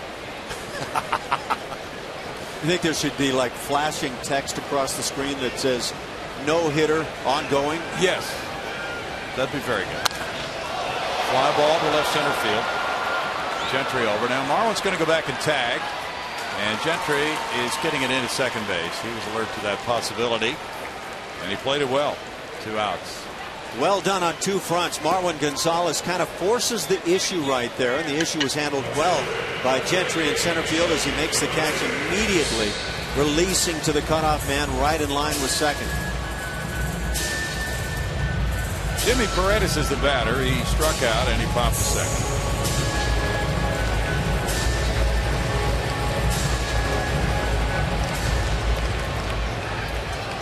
Rangers about hit the Astros 5-2, but the Astros have 4 walks in this game. There's been a Ranger error, which allowed the bases to be loaded in the first inning. Ogando put up a 0 in that frame. There's a strike to Paredes. Last year, the Rangers were 93-69, and they were overtaken on the last day of the season by Oakland. And then they lost that playoff game to drop out of things. So a disappointing year for them, but they've been to the World Series a couple of times in the last 3 years, and they're looking right now as a pretty strong bet to make a decent run at it again this year. They are the only team in the AL West above 500 right now. Oakland's in second with an 18-18 record. Chop to second. Kinsler on over to first to retire Paredes, and it's no runs a hit and a man left for the Astros in the 4th. They lead it 2-1.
Welcome back. It's a 2-1 ball game. Astros in front of the Rangers here. And it's time for our AT&T tweet of the game. It's from Dallas Keuchel, the guy on the mound for the Astros. He said, "Glad to see Jay Happ doing better. Thoughts and prayers are still with him and his family." You saw it on Tuesday. The former Astros pitcher took a line drive to the head in Tuesday's game. He is sidelined for 4 to 6 weeks, and he suffered a head contusion and a small fracture just above his left ear. Very, very scary stuff. So very fortunate that it was just that, if you know what I mean, if you saw it, Brownie. Yes, that was. Fortunately, he got turned a little bit. Dallas Keuchel in 4 innings has allowed 4 hits, 1 run, walking 2, fanning 2. Craig Gentry leads it off and takes ball 1. And yeah, that's scary to see a friend like Jay Happ carried off on a stretcher. He waved a little bit to the fans as he was on his way out. That's reassuring, but well, that's just so little reaction time for a pitcher. 1-1. Gentry singled to left field in the 3rd inning, and now, of course, the efforts are continuing, and they've been underway for a while to try to find some kind of headgear that might help protect the pitcher. Some folks are skeptical that they'll come up with anything good. 2 hopper to Marwin. 1 out. Well, even if they come up with something good, the likelihood is that pitchers will balk at using it. It's probably not viewed as, certainly not the way it's been done in this game, and it's probably not macho and all that sort of thing, but it sure is a dangerous event when that line drive goes back up the middle. Yeah. What's being worked on is some type of padding inside the cap, maybe a Kevlar type lining or something on those lines. I saw that discussion going on. I wonder, would that help in this case? It would help in some cases, I'm sure. Sure, there are unprotected areas it wouldn't help. Kinsler with a shot, backhanded. Marwin. 2 outs. Keuchel's found a friend on the left side of the infield. His name is Marwin. He's an accurate throwing shortstop. He's made 5 plays in this game tonight, including starting that double play in the 2nd. Dominguez has made a couple of plays. Power Rangers against the Astros. Berkman 460, Kinsler 327, Cruz 318 with power. And Andrews is the batter now. Key strikeout of Lance Berkman came in the 3rd inning. Bases loaded, and that was the 2nd out as Keuchel was able to battle out of that frame. Sure was big. There's strike 1. Andrews had drawn a bases loaded walk in the 3rd inning, and then Berkman came up and bases loaded. He struck out, and then Beltre hit the fly ball to center. This one's rolled to the left side. Marwin has an all-star inning, making all 3 plays. 10 ground ball outs for Keuchel. He's through 5 with a 2-1 lead.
Sportsnet is brought to you by the Chipotle Chicken Combo. It's back for a limited time at Jack in the Box. Try one today with fries and a drink for just $4.99 plus tax.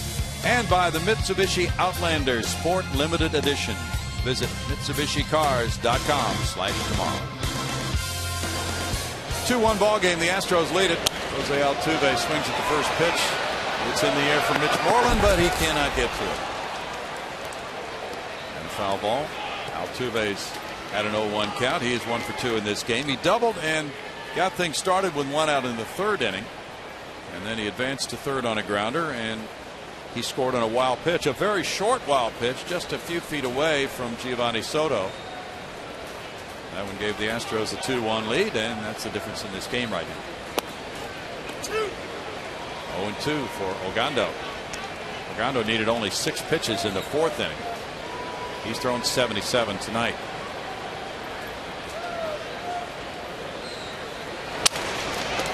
Right back to him. 1 out here in the 5th.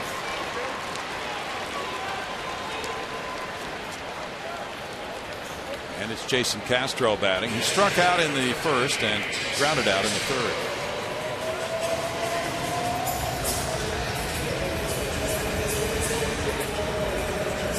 Tigers are pummeling the Indians 9-4 in Detroit. They're in the bottom of the 8th inning. Miguel Cabrera hit his 7th homer. Prince Fielder number 9. Andy Dirks number 3. That's ball 1. The Astros are headed for Detroit Sunday after the game here to wrap up this longest homestand of the year of 10 games.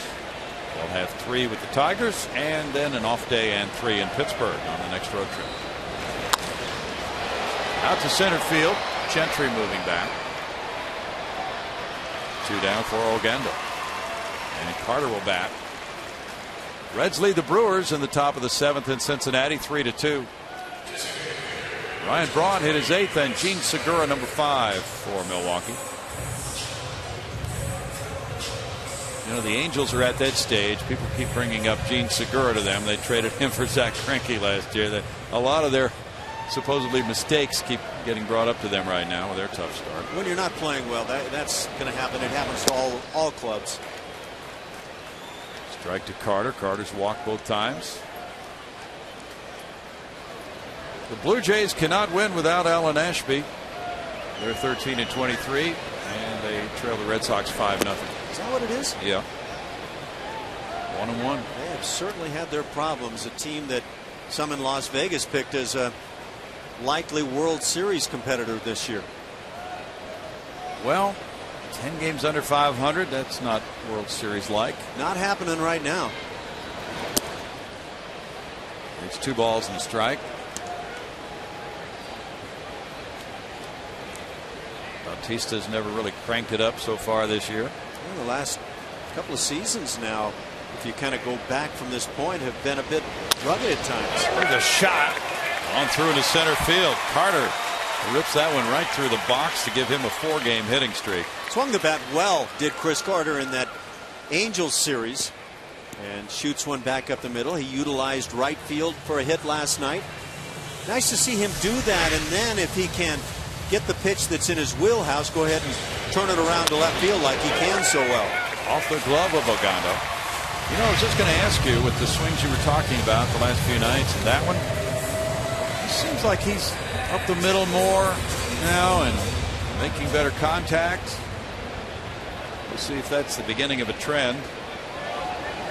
You know, if he winds up doing that and it works and he gets a lot of singles, for example, people probably will start to say, well, we need more of the power bat. It's always that tough battle, which way to go when you're the big guy that can drive the ball. Right. Back one to Pena. He hit a fly ball to center with the bases loaded, and he walked. Chris Carter finds himself hitting .230 with that base hit. Pirates lead at New York 6-1. They're in the bottom of the 8th inning. Garrett Jones hit his 5th. Pirates are 2 games above 500. So the Astros are in this stretch of playing a lot of teams that are above 500. Angels being the exception to that in the just completed series, but the go to Detroit to take on a first-place club. Pirates are right in the thick of things in the NL Central. Rangers a tough series here this weekend. Challenging stretch of games. Yeah, but then you look at the schedule and it just always feels tough. Yeah. And I think it can feel that way when you really suddenly start to get things turned around. You can say, you know what, we're playing good baseball. Now we're really going to have to play well because we've got so-and-so clubs coming up. They're tough clubs, but that's part of what you do when you do become a good team. Yeah. Astros are battling and moving in that direction.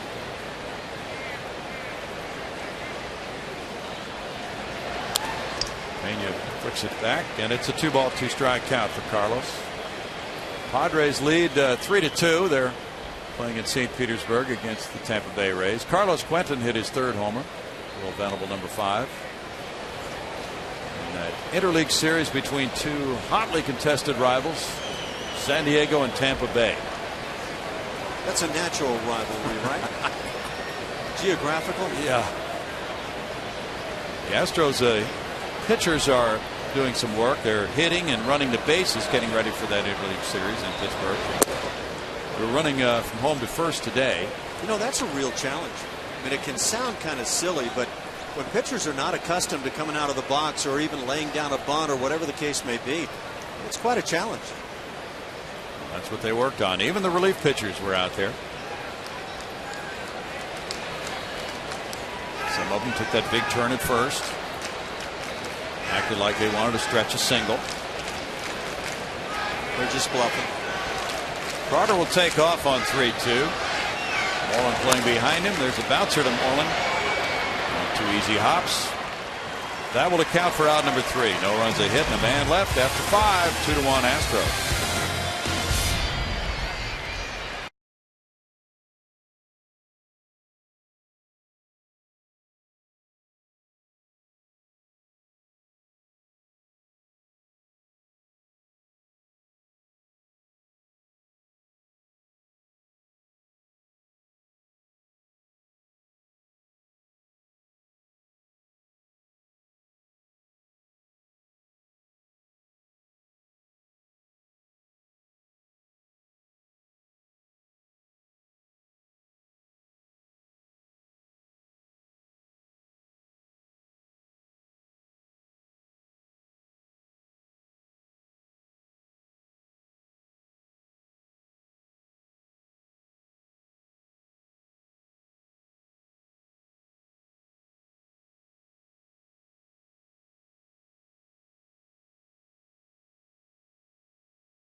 It's 2-1. Some of you watching this game right now don't have CSN in your own home. If your TV provider doesn't carry CSN yet, call and tell them you want CSN so you can have the very best coverage of your Astros.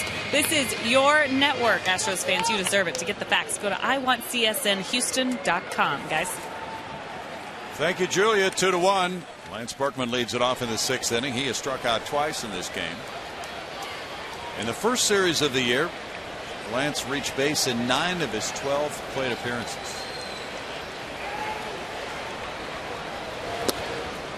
Keuchel throws, and it's ball 1 to Berkman, to be followed by Beltre and Cruz.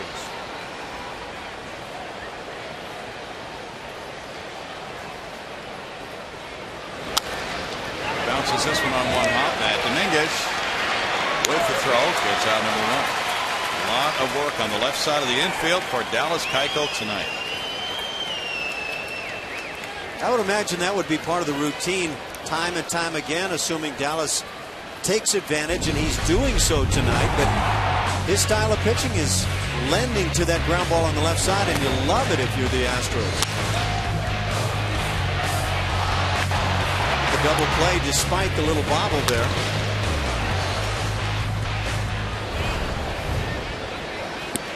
Now it's Adrian Beltre, strike one. You keep those guys busy on the infield, and they probably enjoy that possibility.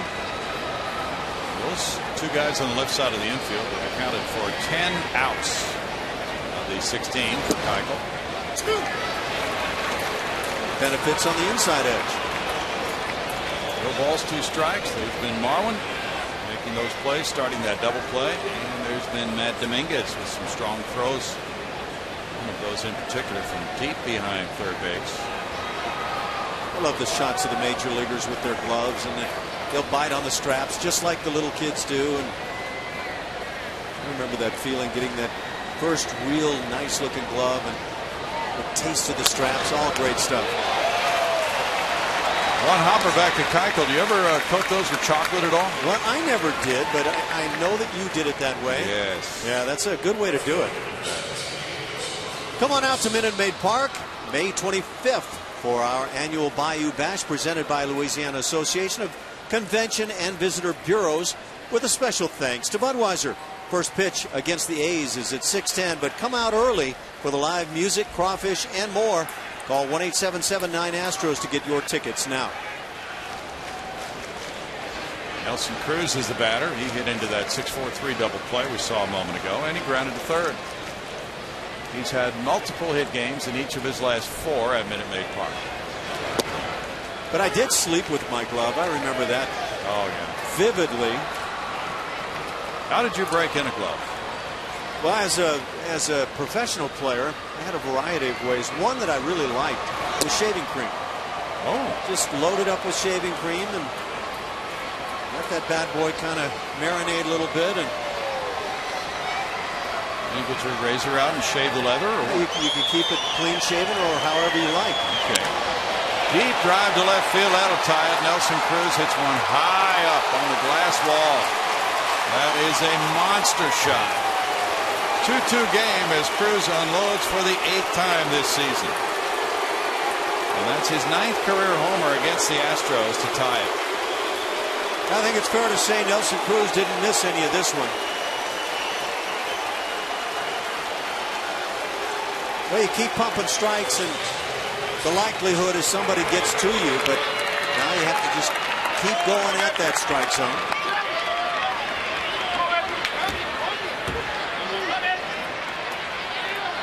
That's hit number 5 for the Rangers. Came on a 1-1 count. Mitch Moreland doubled to left center on a well-hit ball in the 4th inning after grounding out in the 2nd to second base. Well, there's that old saying, Ash, solo homers won't beat you. Certainly hope that. I remember Catfish Hunter was one of those guys that could give up a bunch of them, and as he knew what the possibilities were with the offense he dealt with, and long-time winner. 0-2. I like to see what getting all of it looks like. That's what it looks like, and as you head up the line, you're just enjoying every moment that ball sails. I've heard. If the roof had been open, that one would be halfway to the courthouse by now. That ball was absolutely nailed by Nelson Cruz. Teammates come up and say, "How did you do that? Where's your bat? Can I use it?" Yeah. Did you see the story now? There's a story circulating that Mickey Mantle used corked bats. Oh, no. Well, it seems a little late for that to come up. A little late, yes. Decades after his playing career finished. But then, you know, tests have shown that corking bats may not help.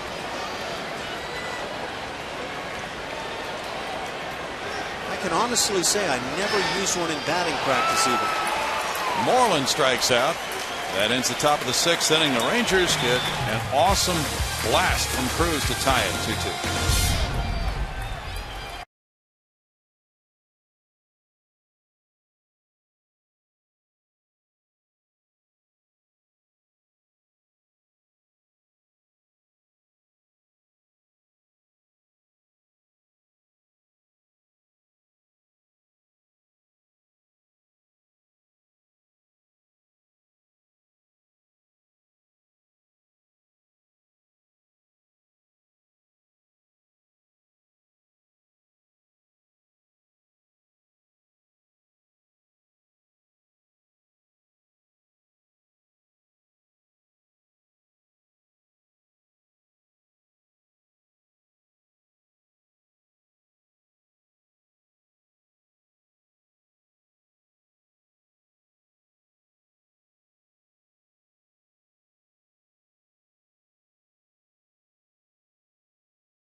the 6th, and Trevor Crow's up first for the Astros. Last time, or I guess his first at bat today, he got his first hit as an Astro, and it was a home run to the Crawford boxes. And I am with the girl who made the most awesome catch I've seen in a long time. This is Alexis next to me. She's a progressive fan of the game, and Alexis, great catch, by the way. She plays softball. Take me through the play. Take me through the play. Well, he hit the ball, and I thought it was going to go out, and I was like, oh my gosh, am I going to catch it? And I reached out, and I snow coned the ball, and I barely caught it, but I was so happy, and I turned around, and I gave it to my best friend who took me to the game today, because tomorrow's her birthday, and I gave it to her for her birthday. My heart's melting over here. What a story. Congratulations. You're absolutely the fan of the game. Guys, what do you think of that? Come on, Julia, give her another baseball. I know. Oh, that's amazing. Great That story. is great. Terrific. She's actually the one who caught that ball. Yeah. What a friend. I think that might be the buddy right there. Yeah, that's a friend. Go have fun. That's a 3-1 ground out, with Crow being retired here for the first out in the home 6th inning. Now strike one to Matt Dominguez. He's 0 for 2 in this 2-2 ball game in the 6th. Dallas Keuchel pitching very well. Question being, how much longer will he be allowed to pitch now in his first start of the year? Foul back, and it's 0-2. You know that story that Julia digs up out there? That's a memory that will never leave. Oh. A couple of kids right there will have that for a lifetime. First of all, how often does a kid get to catch a home run ball, even in the Landry's Crawford box? Young lady brings her glove to the ballpark and then acknowledges that she snow coned it. That was beautiful. I didn't catch it clean. I snow coned it, but I still made the play. Yeah. Wesley Wright is up for the Astros, and she brought her sunglasses. That's wonderful stuff. But like the player, she keeps the glasses on the top of her head. It's all about looking cool. Well, indoors, that's fine. Well, that's true. 1-2. So Wesley Wright getting ready to come in. 95 pitches for Alexi Ogando. Rangers bullpen is busy as well. They have 3 lefties in their bullpen. All the way, and their bullpen has been very good this season. Is there an inclination, I wonder, on a Dallas Keuchel who doesn't survive by blowing hitters away, doesn't throw all that hard, to maybe let him pick up a few more pitches on a night? It might be. And that's where the feel of managing comes in, right? Oh, I think so. Bouncer goes foul. I think you have to ask the questions of your pitchers. How do you feel at this stage? Trust your eyes, what you're seeing. But it is a day and age when that pitch count can be hard and fast. Yeah. Rangers lefty is Robbie Ross. As Dallas Keuchel has kept his club right in it tonight. He's done a terrific job in this game. Fly ball goes to shallow right field. Nelson Cruz makes his way in. 2 outs. You know, Keuchel could use this as a springboard. He's just affirmed a lot of what he's been thinking, it would appear, this season coming into this start, about being more aggressive. He has walked only 1, or no, make it 2 in this game. One of those bases loaded walk to Andrews, but he's come after the hitters, and that's what he had talked about, being more aggressive. Looks like he's developing a feel for what he needs to do to be successful at the major league level. You know, one thing's for certain, when you're that guy that's asking, you get that chance to start and be a part of the rotation, take advantage when you get that chance, and he has fully done that tonight. Marwin Gonzalez bunted his way aboard last time with a beautiful drag bunt. There's strike one. The drag bunt being what he displayed last time. He brings the ball with him as he goes up the first base line, as opposed to a push bunt toward third base for a left-handed batter. There's an art to that. There's a shot, and it's foul. You know, we talked about Mickey Mantle a few minutes ago. Mickey Mantle was a great drag bunter. 100 pitch mark for Alexi Ogando. And with somebody as speedy as Mantle, or Kirk Gibson was another one, too. About all he had to do was get the ball down on the ground and avoid bunting it right back to the pitcher. It was very tough to get him out. When I see Mike Trout run, I always think about Mickey Mantle. That big man, kind of thick body, and that amazing speed. Yeah. He is so much fun to watch. Now, the stories go that Mantle was every bit that fast. I wish I had memories of having actually seen that. And by the time I saw Mickey Mantle, he was hurting the knee and knees were huge problems. Could still do a lot of things better than anybody else out there, but couldn't run like the legend had it. Well, if you had been about 5 years older, you would have seen him when he was really fast. Well, whose lifespan does that take up? No, he was fast. He was. He could really fly. Oh, yeah. He was amazing. Unfortunately, he hurt his knee very early in his career. Stepping in a drain in the outfield when he was playing right field. Line shot into right center field. And Marwin Gonzalez is having a game of it. Trying to remember the story. Was that in Detroit? Old Tiger Stadium? I don't remember where it was, but Joe DiMaggio was playing center when Mantle came up, so Mantle played right, and he got hurt running for a ball in right field. I don't remember which ballpark. Well, the Astros have been putting their hits, but not putting them together. They've had hits in 5 innings in a row, total of 5 in the game now, but just 1 hit per inning. Ron Washington is making a move as switch hitting Robbie Grossman due up. He's had lefty Robbie Ross warming up in the bullpen. Ogando at 102 pitches now on the night. And that's it for Alexei. Leaving with a runner at first belonging to him. 2 outs in the 6th inning with those numbers for the night in a 2-2 ball game. Back in a moment.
Might win, but here's how you can try. Just watch Sportsnet Central every night in May at 10 p.m. or after the game. You can learn in doing so our word of the night. Then log on to csnhouston.com for a chance to win cash, prizes, and a whole lot more. Play Words on CSN every night in May. Robbie Ross comes out of the Texas bullpen. He's been the 7th inning guy quite often this season, coming in here with 2 outs in the 6th in a 2-2 game, inheriting the runner at first, Marwin Gonzalez, and facing switch hitting Robbie Grossman. Robbie's 0 for 2, Robbie Grossman that is, and he's walked once. Robbie Ross having a very good season. Liner, Kinsler, who's able to hang on as he goes face first down on the grass behind second base. Grossman made a strong bid, but Kinsler denied him. It's no runs, a hit, and the man left. After 6, score is tied at 2.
Baseball on Comcast Sportsnet is brought to you by USAA, proudly serving the financial needs of current and former military members and their families. And by Southwest Airlines. Find our fares online only at southwest.com. Both managers now going to the bullpen at this stage of the game. Through 6, it's a 2-2 game. That brings in Wesley Wright for Bull Porter. Wright coming in after Dallas Keuchel did a superb job in 6 innings, allowing 5 hits, 2 runs, walking 2 and fanning 3.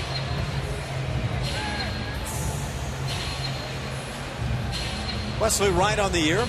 That whip right around the 1.5 mark. So he's had some base runners to deal with. 17 hits in 15 innings, 5 walks mixed in. Been good against the left-hand hitters. He will face Jeff Baker leading off here in the 7th inning. Baker twice is grounded to the left side.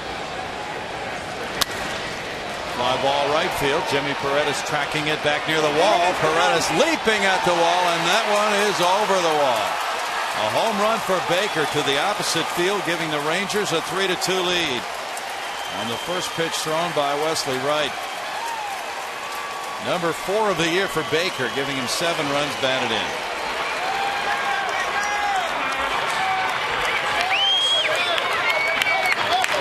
Well, Baker plays the part of the hero tonight for the Texas Rangers.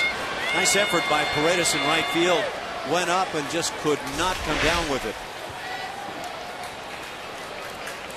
If you can hit it straight away to right field in this ballpark, it's a pretty friendly place for the right-hand hitter. Giovanni Soto takes strike 1. Soto has walked and scored. He's grounded out. Fan unable to hold it there.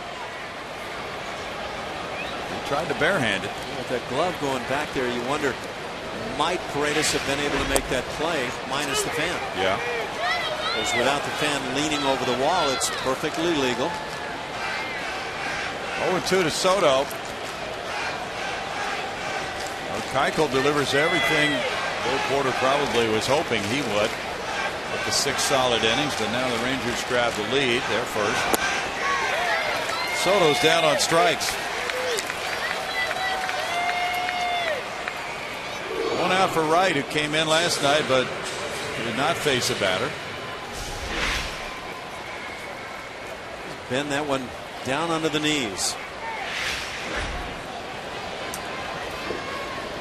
Greg Gentry has a single and 2 trips. Keuchel threw 83 pitches tonight. 53 of those strikes, and he got a lot of ground balls. I think that's a key for Dallas. Now, he is a pitch to contact type of hurler. Strike 1 to Gentry. Rangers center fielders have not produced much offense this year. I have 13 ground ball outs recorded by Keuchel. Out of 18, that's a nice percentage.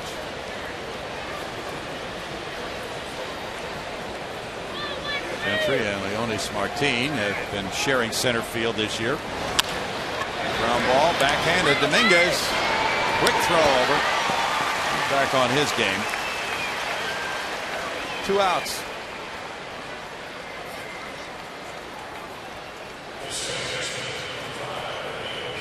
Yep, that's number 14 in the ground ball out category. Ian Kinsler is 1 for 3. An infield hit to shortstop in the 3rd inning. Rangers lead this all-time series with the Astros 44-31. They've won 12 of their last 15 at Minute Maid Park.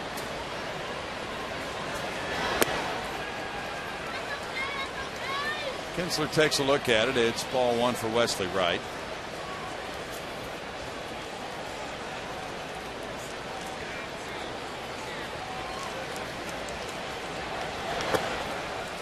It's a 2-ball no strike count for Wesley. Angels and the White Sox are tied 5-5 in the bottom of the 5th at U.S. Cellular. Brendan Harris hit his 3rd of the year for the Angels, his 2nd in a row. And Alejandro De Aza, number 7 for the White Sox. 2 balls and a strike. an offensively challenged White Sox club. Yes, it is. Doug Brocail and Bo Porter hoping Wright can get this hitter, Kinsler, to end the top of the 7th inning. Then Paredes, Altuve, and Castro are due up in the bottom half. Kinsler fouls it. It's a 2-ball, 2-strike count.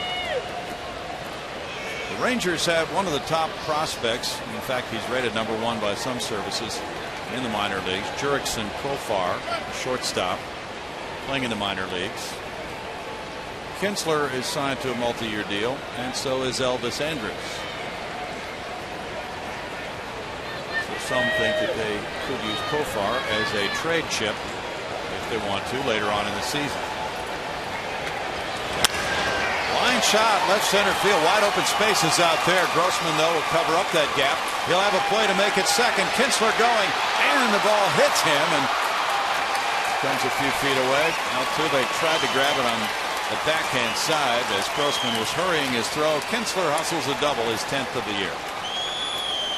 It's a nice job by Robbie Grossman. That throw provided a little bit of a short hop at the bag at second base and just made it a tough play. But as an outfielder, this is exactly what you're taught to do. Get to the ball as quickly as possible and get rid of that throw. Ball gets to the bag in time. And it ricocheted around in there. Kinsler thought about going to third, but it didn't get very far away. Elvis Andrus threw a bases loaded walk in the 3rd. He's grounded out twice tonight. That's 7 hits for the Rangers compared to 5 for the Astros. Time call.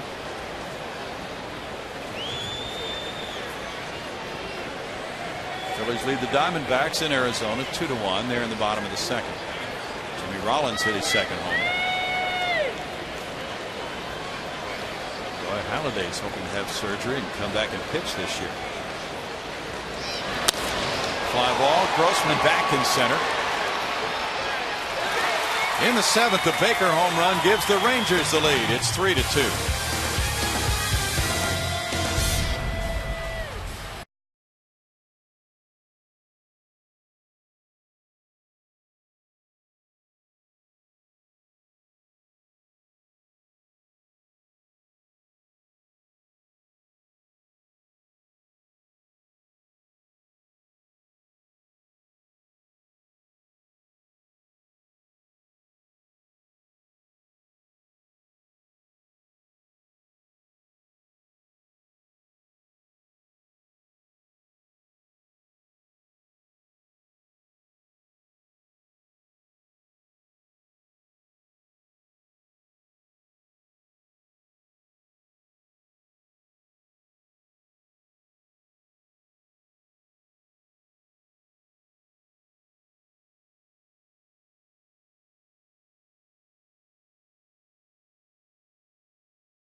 Houston Astros baseball on Comcast Sportsnet is brought to you by USAA, proudly serving the financial needs of current and former military members and their families.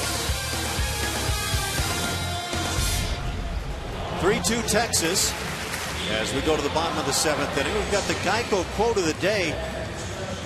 He's got tremendous tools. He deserved the promotion last year, and I'm hoping this one is permanent. That comes from Jeff Luhnow on Jimmy Paredes. And boy, it is obvious he's got some tremendous tools. He's been hanging out some shots, 3 doubles since joining the club. Jimmy fouls it back. There's strike one. He's 0 for 3 in this game. There's bullpen action for the Rangers. Right-hander Tanner Scheppers is working. As Robbie Ross in relief of Alexi Ogando is in a position now to be the winning pitcher. He retired Grossman on a line drive. Good catch by Kinsler to end the Astros 6th, and now the Rangers have grabbed the lead.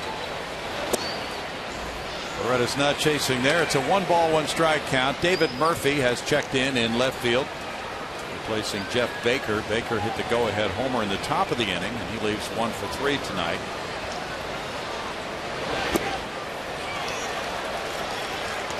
Robbie Ross has been very good at doing exactly that, keeping the ball down and getting ground ball outs this year.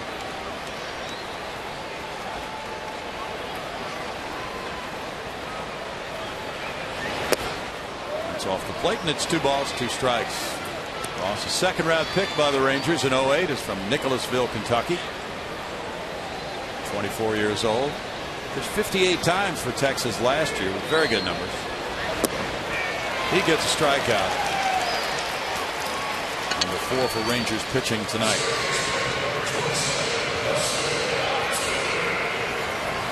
Well, Robbie Ross turned out to be quite a find for the Rangers last year. You see good numbers this year. 3 walks, 10 strikeouts, and 14 2/3 innings. Last year he was 6-0 with a 2.22 ERA. For Mike Maddox's pitching staff. Jose Altuve doubled over third base in the 3rd inning and scored on a wild pitch. He's 1 for 3. Fouling it for strike 1. Brownie, you were talking about minor leaguer Jurickson Profar for the Texas Rangers. He's gotten off to a surprisingly slow start this year. A lot of raves about him and his abilities. Yeah. 234 batting average as we speak. A couple of dingers. 1-1. From what we're hearing, he could benefit from some time at AAA this year.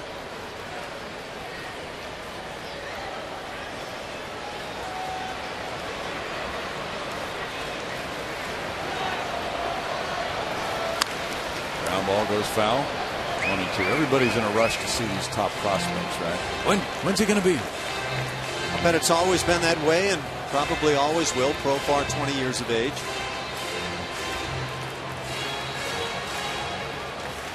Tanner Scheppers has really been a delight for the Rangers in their bullpen this year.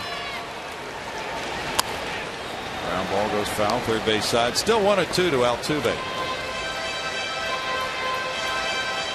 This Ranger club didn't get a whole lot of attention over the winter, did it, Ash, with all the moves the Angels made? Well, I guess the biggest news they got was the loss of Josh Hamilton. Yeah. At least that's my recollection. Of course, Hamilton has had his slow start, to say the very least, with the Angels. 2-2. I think when it's all said and done, the Rangers look quite intelligent in terms of that move. They wanted to sign Hamilton. They just weren't willing to go the amount in the years. I think the years was the big issue.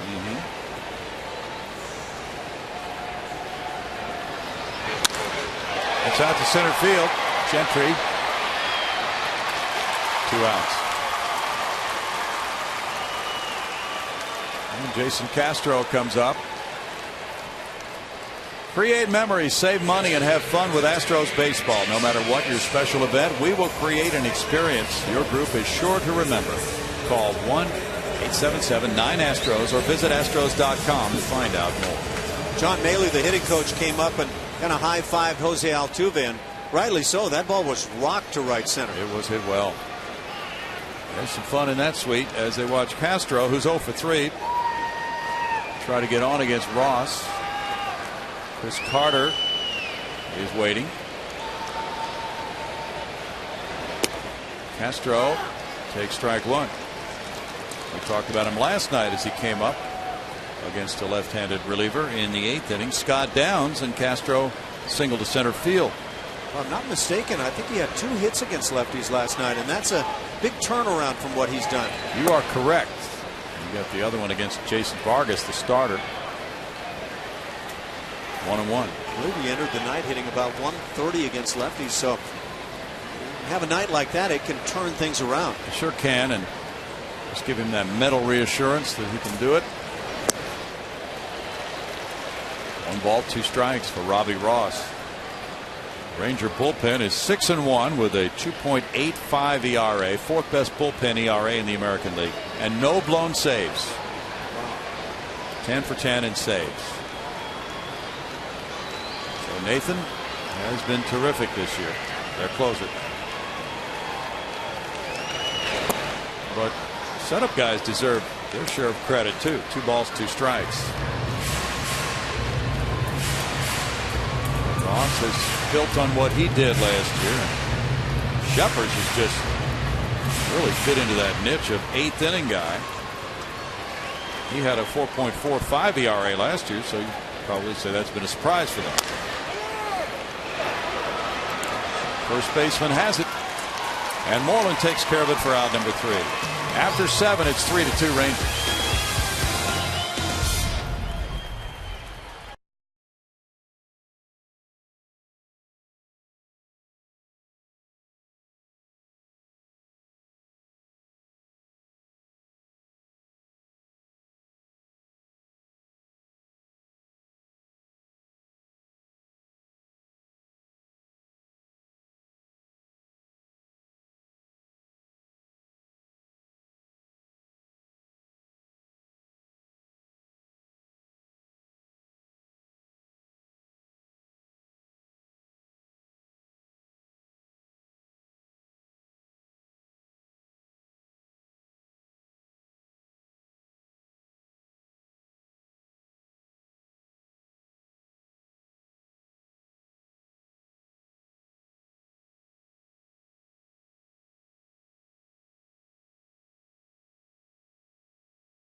Celebrate Mother's Day with pink in the park at Minute Maid Park this weekend as the Astros face off against the Rangers. 10,000 fans will receive a pink giveaway each night, courtesy of the Methodist Cancer Center. Call 1-877-9-ASTROS or visit astros.com to get your tickets today. I actually have some of these giveaways. I got a sneak peek at some of this stuff. It's pretty cool. There's a little makeup bag they're going to give away one night. Awesome.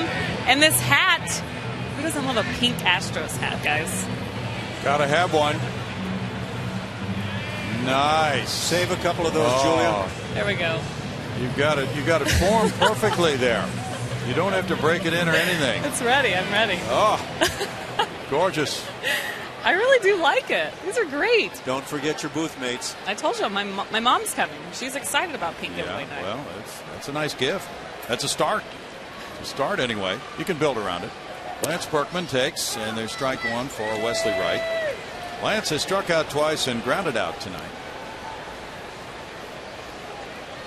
There's a report in on Twitter that the Astros number 13 prospect is having a big night for the Corpus Christi Hooks. Foul back on 2. Domingo Santana has hit his 3rd homer of the game tonight for the Hooks. Baseball is right between the legs of Jason Castro.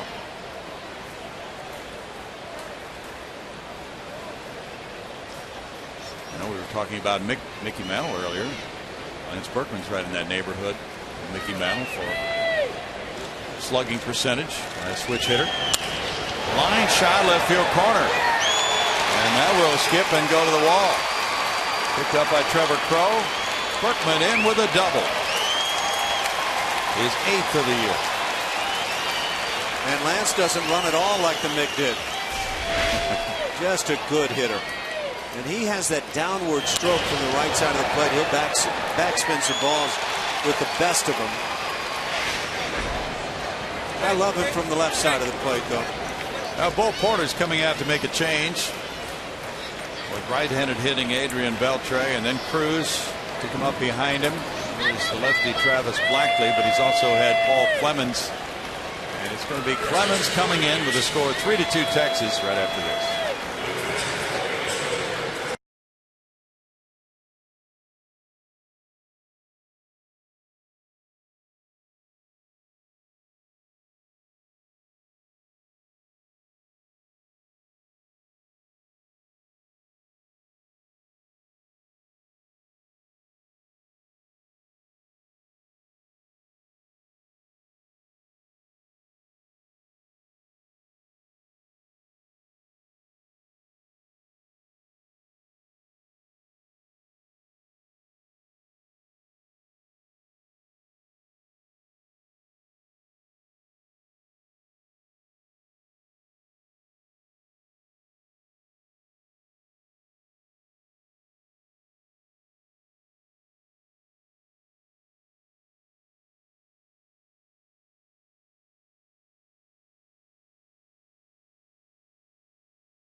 tonight. Here's Paul's night last night.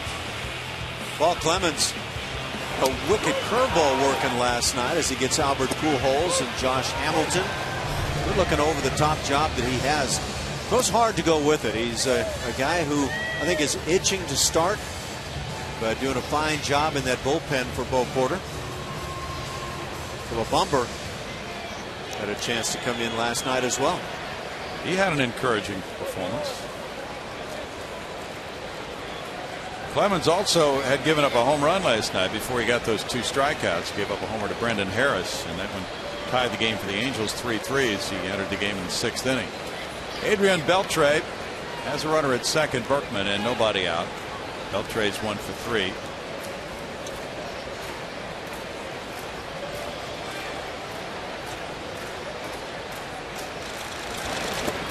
And the curve bounces, 4-1 to Beltre. Beltre last year drove in 102 runs with 36 homers while hitting .321. Pinch runner there for Lance Berkman at second base.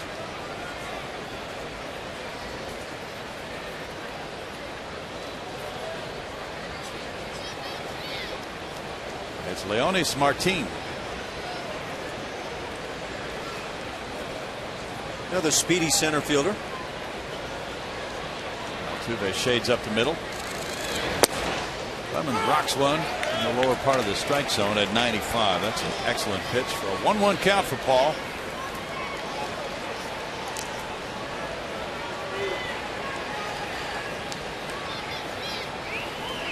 Rangers are averaging 5.2 runs per game at home, 3.7 on the road.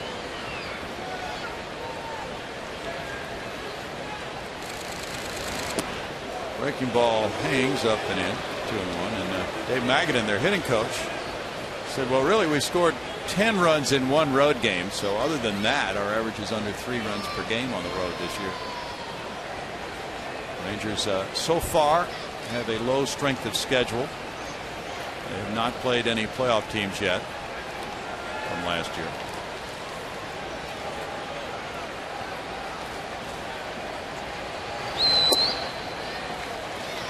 Three balls and a strike. Look at that heater at 95. Gives you an idea of the type of stuff that Paul Clemens has. Well, don't think his command at this stage of things is where it might be at someday and maybe soon. Right. But his stuff is awfully good. And through the Atlanta farm system. A trade for Michael Bourne to the Astros a couple of years ago in July. Line drive goes foul. 3 balls, 2 strikes to Beltre.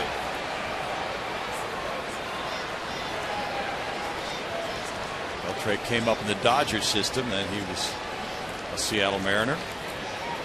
Moved along to the Red Sox before he signed a 6-year, $96 million deal to join the Rangers before the 2010 season. He's been a very nice acquisition for them.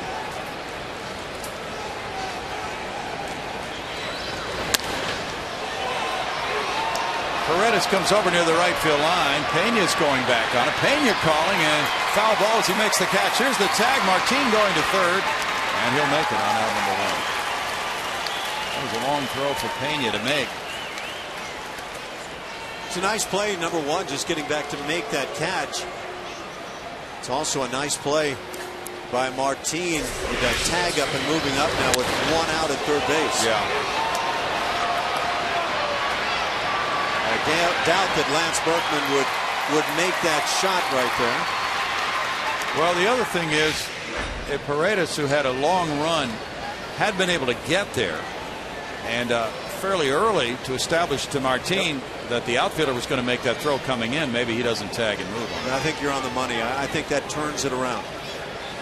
But he wasn't able to get there, and Pena ranged far up the line. Jimmy's playing very deep in right field. That's what we've seen since he's rejoined the Astros. So that's a long way for him to go. Cruz hit a monster shot of a home run in the 6th inning. He's 1 for 3. Infielders move in now with 1 out and a runner at third. Very important run at third in a 1-run game.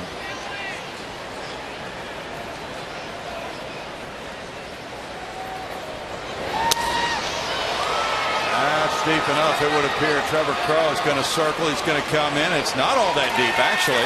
And yeah, he got back early and played it well. The throw wasn't very good, but the idea is that he approached it right, and the runner held it third. Well, I think we get a glimpse as to the arm strength of Trevor Crowe. Probably not one of your high-end guys with velocity, but boy, does he play this well as he backs behind the ball and then charges in. And that charge will go a long way to making third base coaches decide not to chance it. You bet. Excellent point, Ash. Puts it down where the cutoff man can make the play. So when it's all said and done, that's a nice play by Trevor.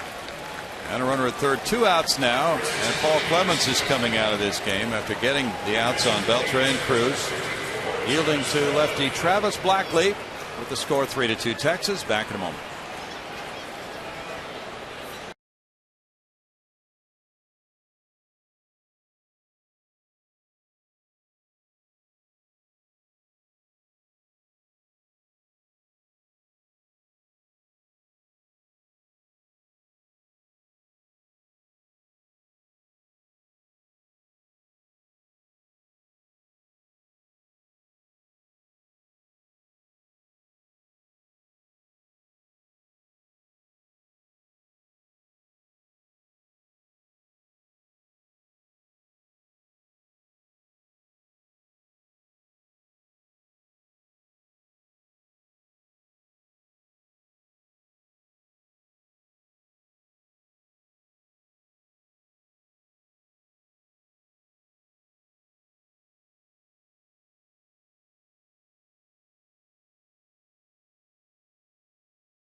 There. Tomorrow night, Marwin Gonzalez and the Astros get a second crack at one of baseball's hottest pitchers. You don't want to miss it. Astros pregame live kicks things off at 5:30 p.m. only on Comcast Sportsnet. Let's take a look at tomorrow's pitching matchup brought to you by Chevron. Care for your car. And Yu Darvish will run out there, and he is one of the hottest guys around. 5-1 on the year, 2.56 the ERA. And the Astros have seen him at his best. Eric Bedard back on the mound as a starter for the Astros. He will take an 0-2 mark. Travis Blackley in the game against Mitch Moreland, runner at third, 2 outs, 3-2 Rangers. Moreland is 1 for 3. You don't want to miss you tomorrow night.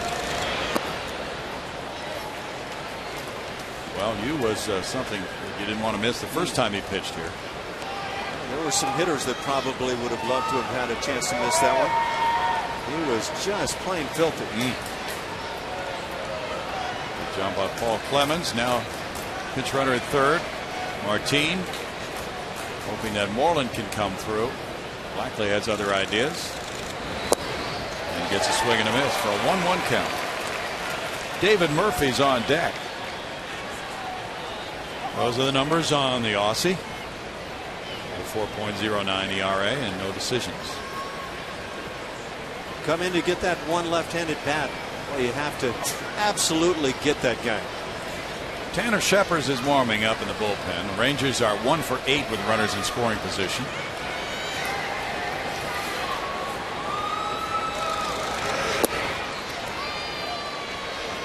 Castro pulled the arm back, taking a throw down to third base. 2 balls and a strike for Travis Blackley.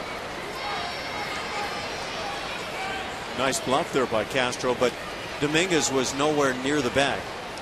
As a runner at third base, you get that word, he's nowhere near you.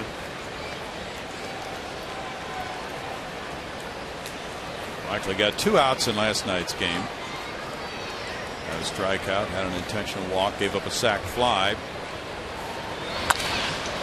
This will hang for the center fielder, Robbie Grossman, over in left center. Well, Crowe is there. Crowe will make the catch.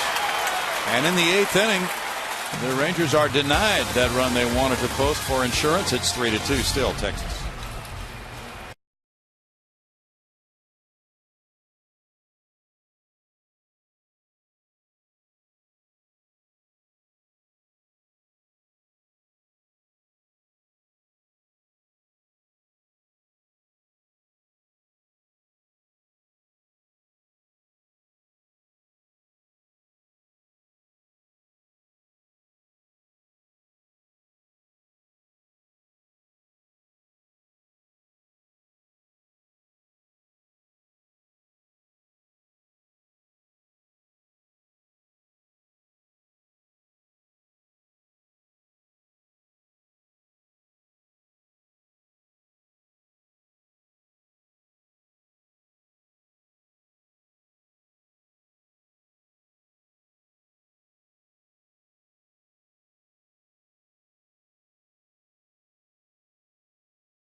The Ranger bullpen now moves on to Tanner Scheppers. Robbie Ross with an inning and a third. No hits, no runs with no walks, one strikeout. They watch a 3-2 ball game from there. And it's Scheppers who's taken over as the 8th inning setup man for Joe Nathan.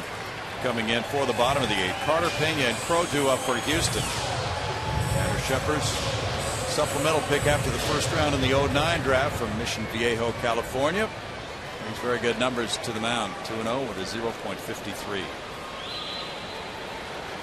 Well, I guess that 0.53 says not many guys are getting to him. Strike one on Carter, who's walked twice and singled to center field. Good velocity on that one at 96 for Tanner Scheppers. Just his second year in the big leagues.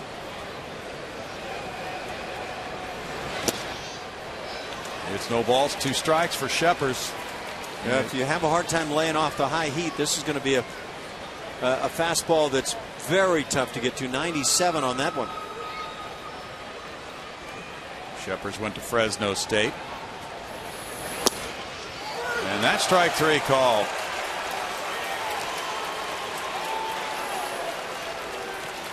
Strikeout number 5 for Ranger pitching, and Ranger pitching is what they're all raving about, Ash, in Arlington. And as they try to get back to the playoffs again this year, pitching has been a staple for them. You think of the Texas Rangers, or I do anyway, I think top of the heap offensively. They have a great hitter's ballpark, but once again it's pitching. They lead the American League in team ERA, and they do it with their starters and with their relievers. So without Josh Hamilton, they're still doing very well. Enough. I'm sure they would like some more offense than they've gotten this year, but it's enough to have a 4-game lead in that tough division. Out in the home 8th inning now, and it's Carlos Pena batting. Pena looks at a breaker inside, ball 1. He's 0 for 2 with a walk. Trevor Crow is on deck.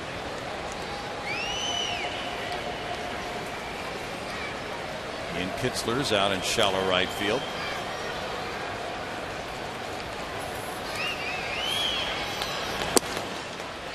That's in for a strike to even the count at 1-1.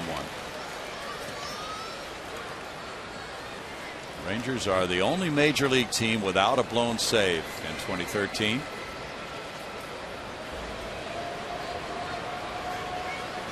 And they've only suffered 1 loss out of the bullpen. That was a walk-off homer by Howie Kendrick of the Angels off Joseph Ortiz.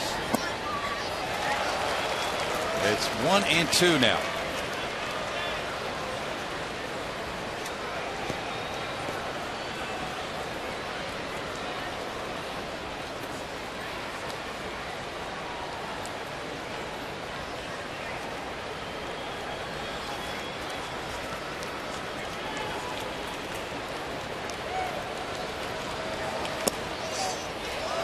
2 balls, 2 strikes to Carlos Pena. Shepard is throwing more two-seam fastballs than he did last year, creating some better movement and command, and really taking over in a lot of these key situations late in games.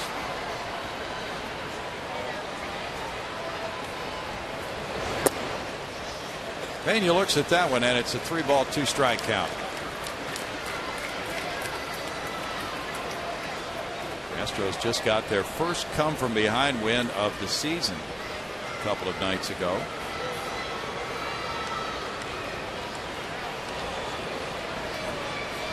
That was Tuesday night, actually, when they got 5 in the third.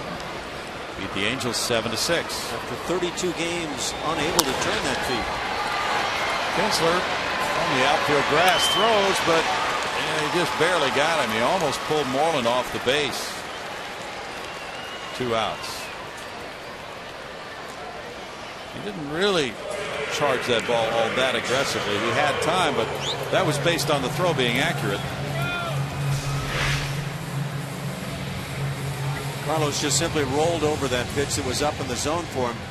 And Kinsler tried to get rid of the ball quickly, and he did, but almost inaccurately enough to allow Pena to reach. Trevor Crowe with a homer in the second inning off Alexi Ogando is 1 for 3.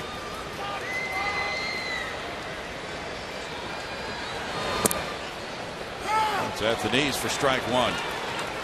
The Rangers will have Murphy, Soto, and Gentry due up in the 9th.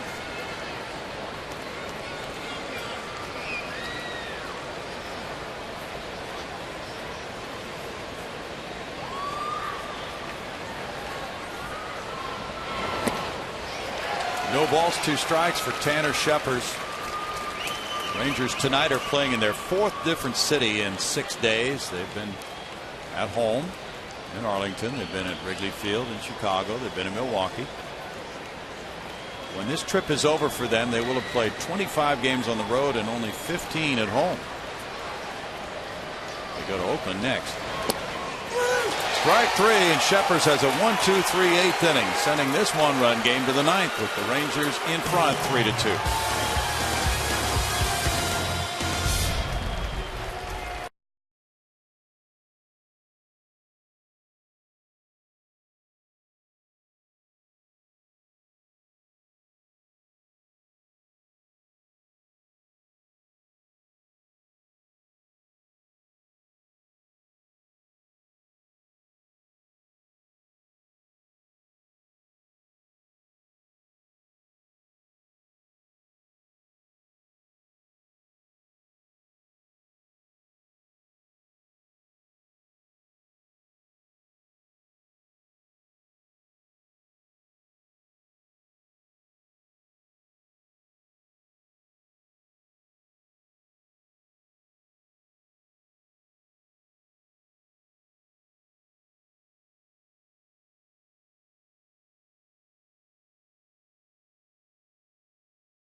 Here at Minute Maid Park, the Astros continue the battle for the Silver Boot tomorrow and Sunday as well against these Texas Rangers. Call 1-877-9-ASTROS or visit Astros.com to get your tickets now.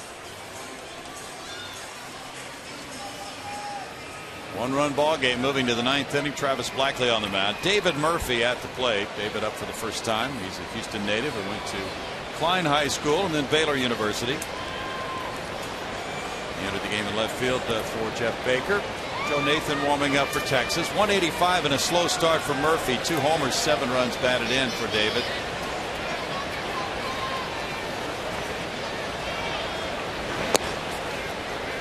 Murphy looks at it. It's ball 1. He's a much better player than those numbers would indicate. Yes, he is. He normally is at or close to his best when playing the Houston Astros.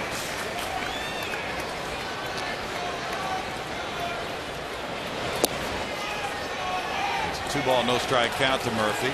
Sounds like he has a selective assault going. Yeah. Murphy's driven in 1 run in his last 16 games. His average has been below 200 since he went 1 for 3 here on opening day.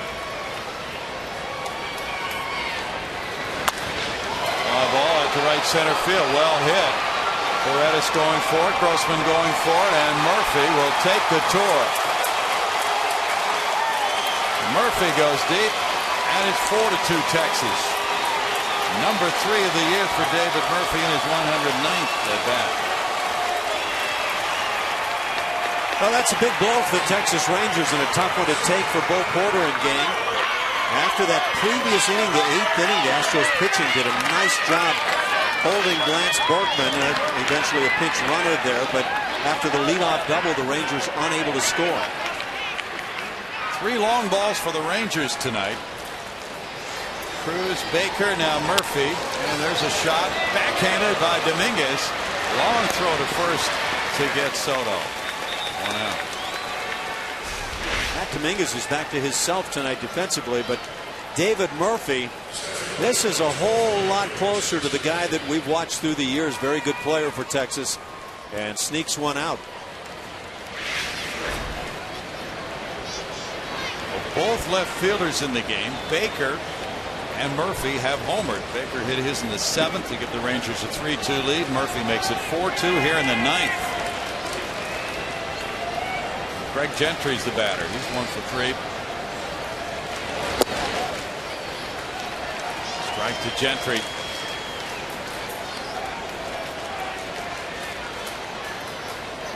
Rangers now with 42 long balls this season. Came into this game ranked 6th in the American League in homers.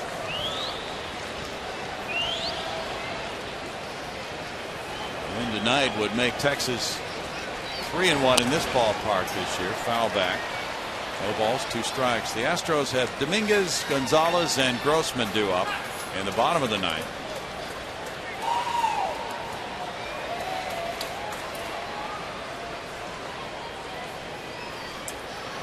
Berkman with one of the 9 Texas hits. 6 have been for extra bases. 3 homers, 3 doubles now.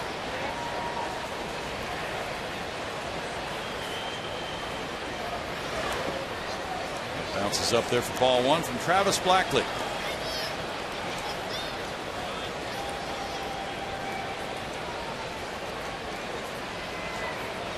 The Red Sox beat the Blue Jays on a 1-hitter by John Lester. 5-0. Lester going to 5-0.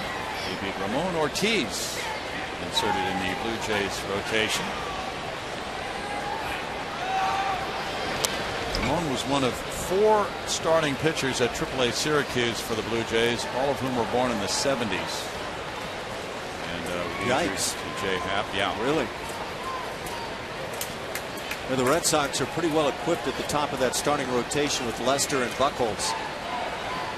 In good shape. Tigers bounced the Indians 10-4 in Detroit. Max Scherzer went to 5-0. He beat Corey Kluber.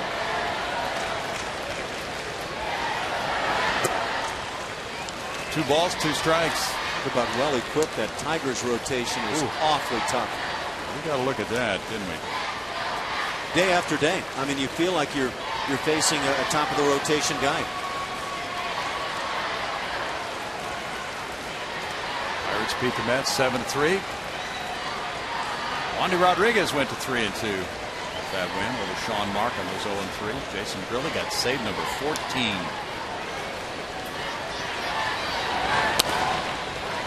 Fouled away. And next weekend, you and Jeff Blum will be high atop PNC Park. You got that right. Broadcasting. That has to be the highest location for a broadcast point in professional sports. You have to get clearance from the blimps that go by. You'll be up in the catbird seat, as Red Barber would say. Red never had it so good. I wonder what the highest vantage point Red ever had in the broadcast booth was. Tiger Stadium, old Tiger Stadium, where you'd get a foul ball in your lap in quarter of a second from home plate. Was that a dandy of a place? Yeah, it was. Well, you better bring your glove as a broadcaster. I used to walk in that booth and it looked like a war zone. Gentry draws a walk. Yeah, the only way I guess I could legitimately describe it is imagine planting yourself somewhere 2/3, maybe all the way up toward the top of the netting behind home plate here at Minute Maid Park. Yeah. And that's about where that booth was. Yeah. Yeah, you were almost right over the catcher's head. And those foul balls would come screaming back there. So after all those years at Tiger Stadium, if you were broadcasting in that booth, you'd look back there and there would just be those marks behind those dent marks, yeah. Dents from foul balls.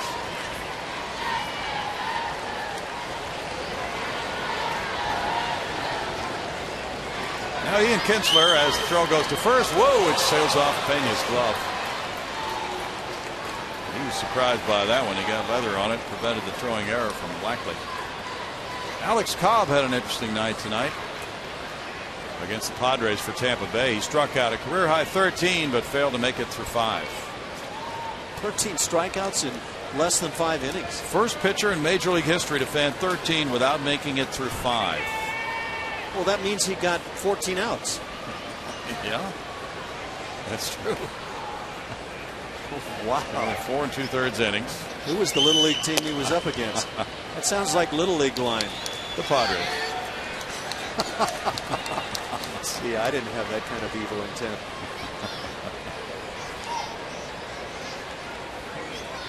One ball, no strikes to Ian Kinsler.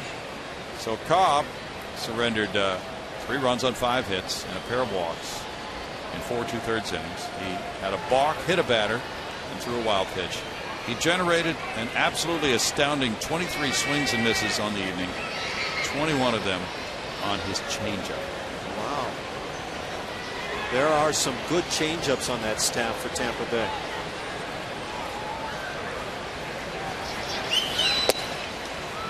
Strike makes it 1-1. I guess when you get 23 swings and misses on a changeup in 4 2/3 innings, you were pretty effective with that pitch, you might say. You know, we were talking the other night about the fastball changeup combination. Mario Soto is one of those guys. Name that always comes to mind for me. That's all he had, fastball and changeup. And he didn't need both of those. I want to tell you, he could stand on the mound and tell you that the changeup was coming and you couldn't foul it off. It was that good. It really was. It was unbelievable. And at one time, he could go mid-90s with the fastball. So it was like you were just completely lost at home plate. Mm-hmm.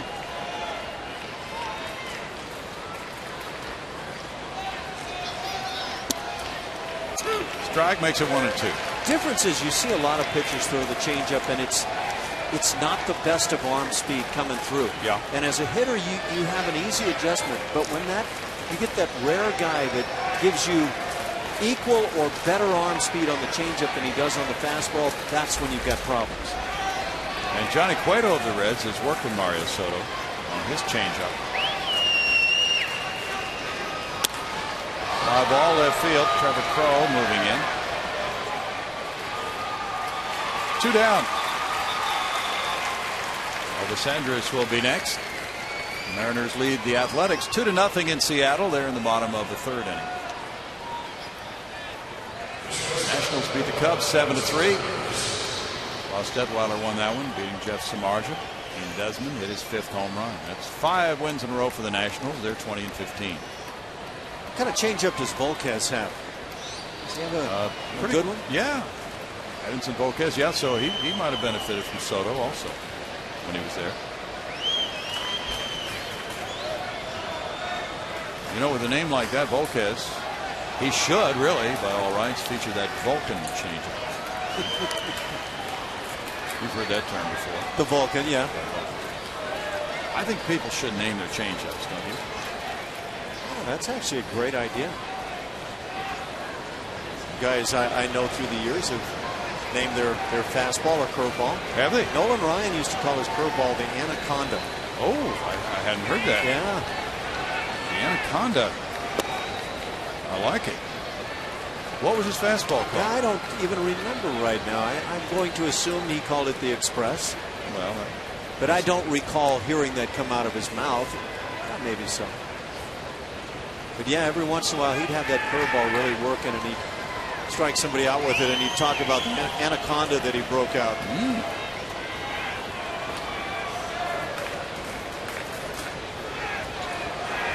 Saw some hitters that looked like they had been strangled by something when he threw that pitch. 1 ball, 1 strike. You ever see that movie Snakes on a Plane? Yeah, I probably bailed early on. I'm not. I have a. Maybe what I saw was the trailer on that. It's a rental. Did you go for the whole thing?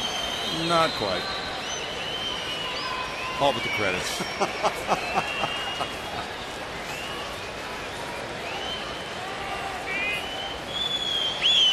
Inside for a ball, 2-1. We got a picture from Fred Arnold of Minute Maid of the Silver Boot. It is residing in Arlington, Texas, outside the Rangers offices.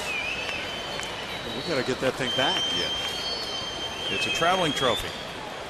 Yeah, guys would call their fastball the cheese, the cheddar, the heat, the gas. Oh, they didn't call it a guy's name? No, I don't recall breaking out legit names for it. All right. Like Humphrey or something like that? Of course, there was Uncle Charlie for the curveball. Yeah. And this, it's 2-2. Oh, the Express, of course. What about knuckleballs? Did Joe Necro have a... Oh, I had some names for it. Yeah, I'm sure you did.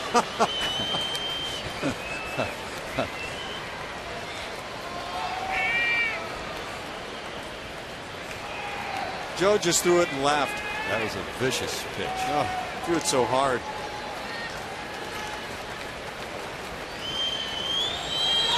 Pitch throws over to first.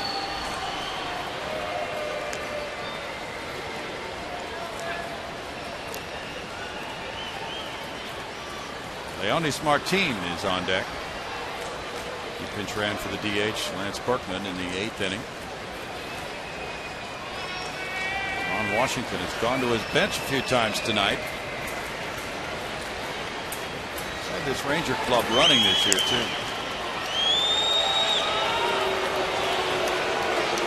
Blackley throws over to first base.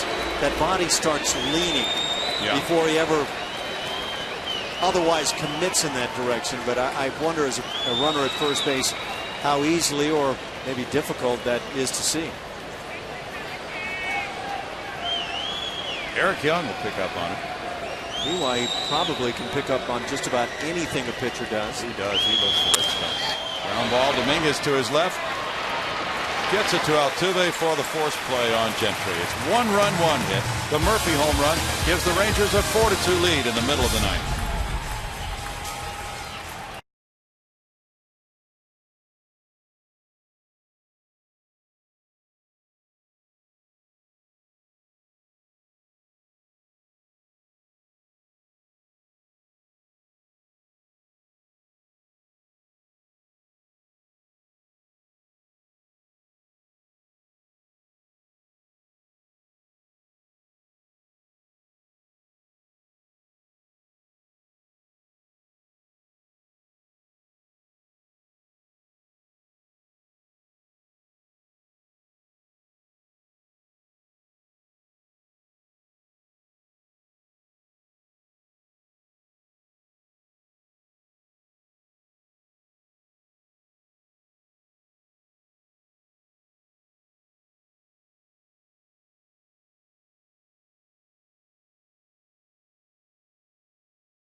Just like we promised earlier in the game.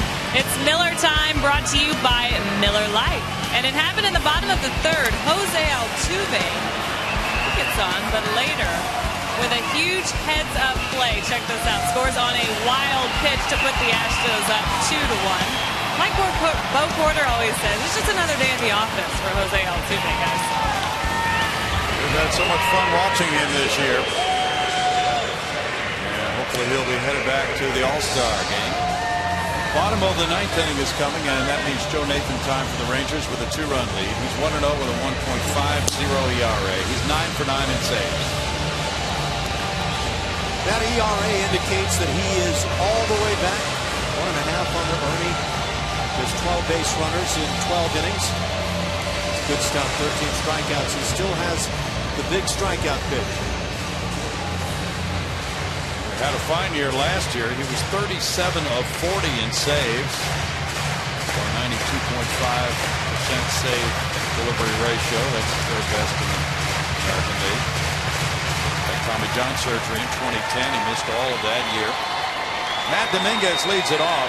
He is 0 for 3. Upstairs, ball 1. That goes against the grain for Nathan. This year he has thrown 74% first pitch strikes.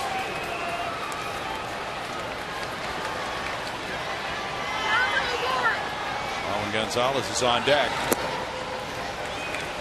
It's 2-0. The Rangers have not lost a game this year when they've led by 2 runs or more. At 2-0, I think you'll obviously have to take at least a strike here. Need a base runner. Pops it up. Soto back near the screen. Out of play.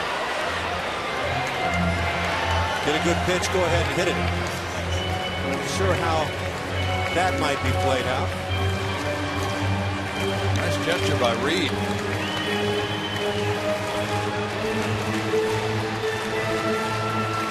that Reed Ryan? Oh, that's Reed of the Texans. Is Nolan here this weekend, by the way? I haven't seen him. Let me see him.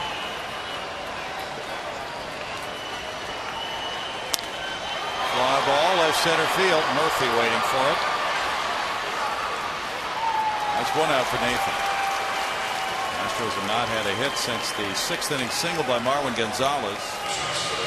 8 straight retired since then by the Ranger bullpen core. Robbie Ross got 4 in a row. Tanner Shepard's had a 1-2-3-8 with 2 strikeouts. Marwin Gonzalez has 2 of the Astros' 5 hits tonight. Bunt single in the 4th inning and a hit to right field in the 6th. 2 for 3. Last 3 outings, Joe Nathan has worked a total of 3 scoreless innings. He's only allowed 2 runs this season. Both came on the tail end of pitching back-to-back days. There's ball 1.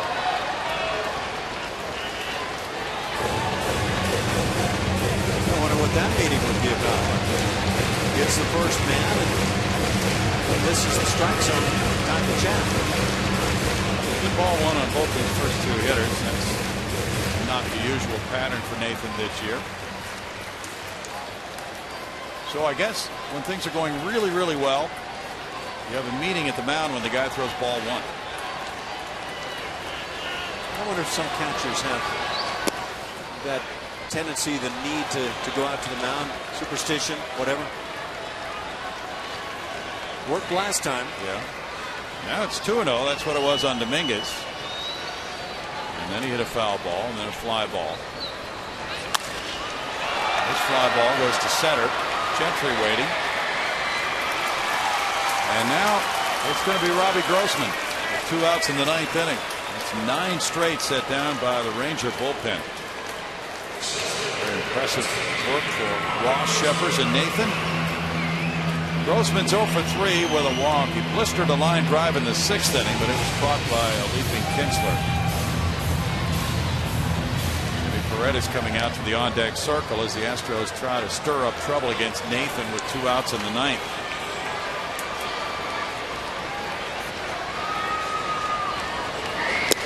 Nathan was born in Houston. There's strike 1. The Giants drafted him back in '95.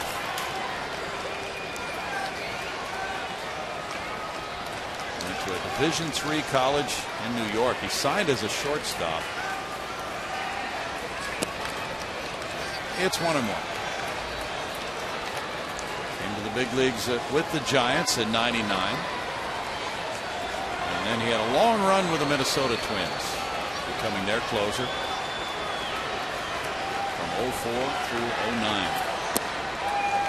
Curveball makes it a 2-ball, 1-strike count for Joe Nathan. I always love those great stories about a guy who pitches, for example, and he started as a shortstop or center fielder, whatever the case may be. Yeah, I mean, he just looks like a pitcher. Big, tall, long. Strike call there makes it 2-2 to Robbie Grossman. Nathan signed a 2-year deal prior to last season for the Rangers as a free agent. Has the third lowest ERA among all active pitchers. He has more than 300 saves in his career. 307 right now.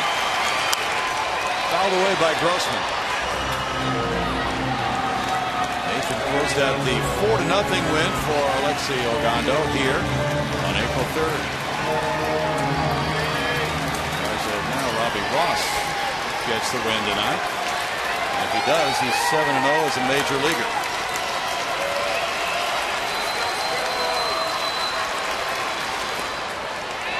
It's 3-2 as Grossman has worked the count 4 for the second time tonight.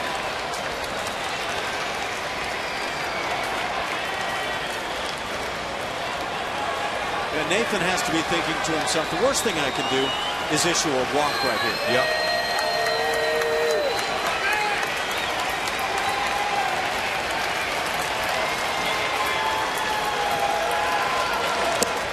And he gets a strikeout to snuff out the Astros. The Rangers claim the opener of this series. Another well-pitched ball game for Ron Washington's crew. They had back-to-back shutouts in their first series here. And now with another very well-pitched ball game, they win it 4-2. And the winning pitcher is Robbie Ross. He's 1-0 this season. Nathan gets save number 10. His bullpen remains perfect in saves. 4-2 tonight.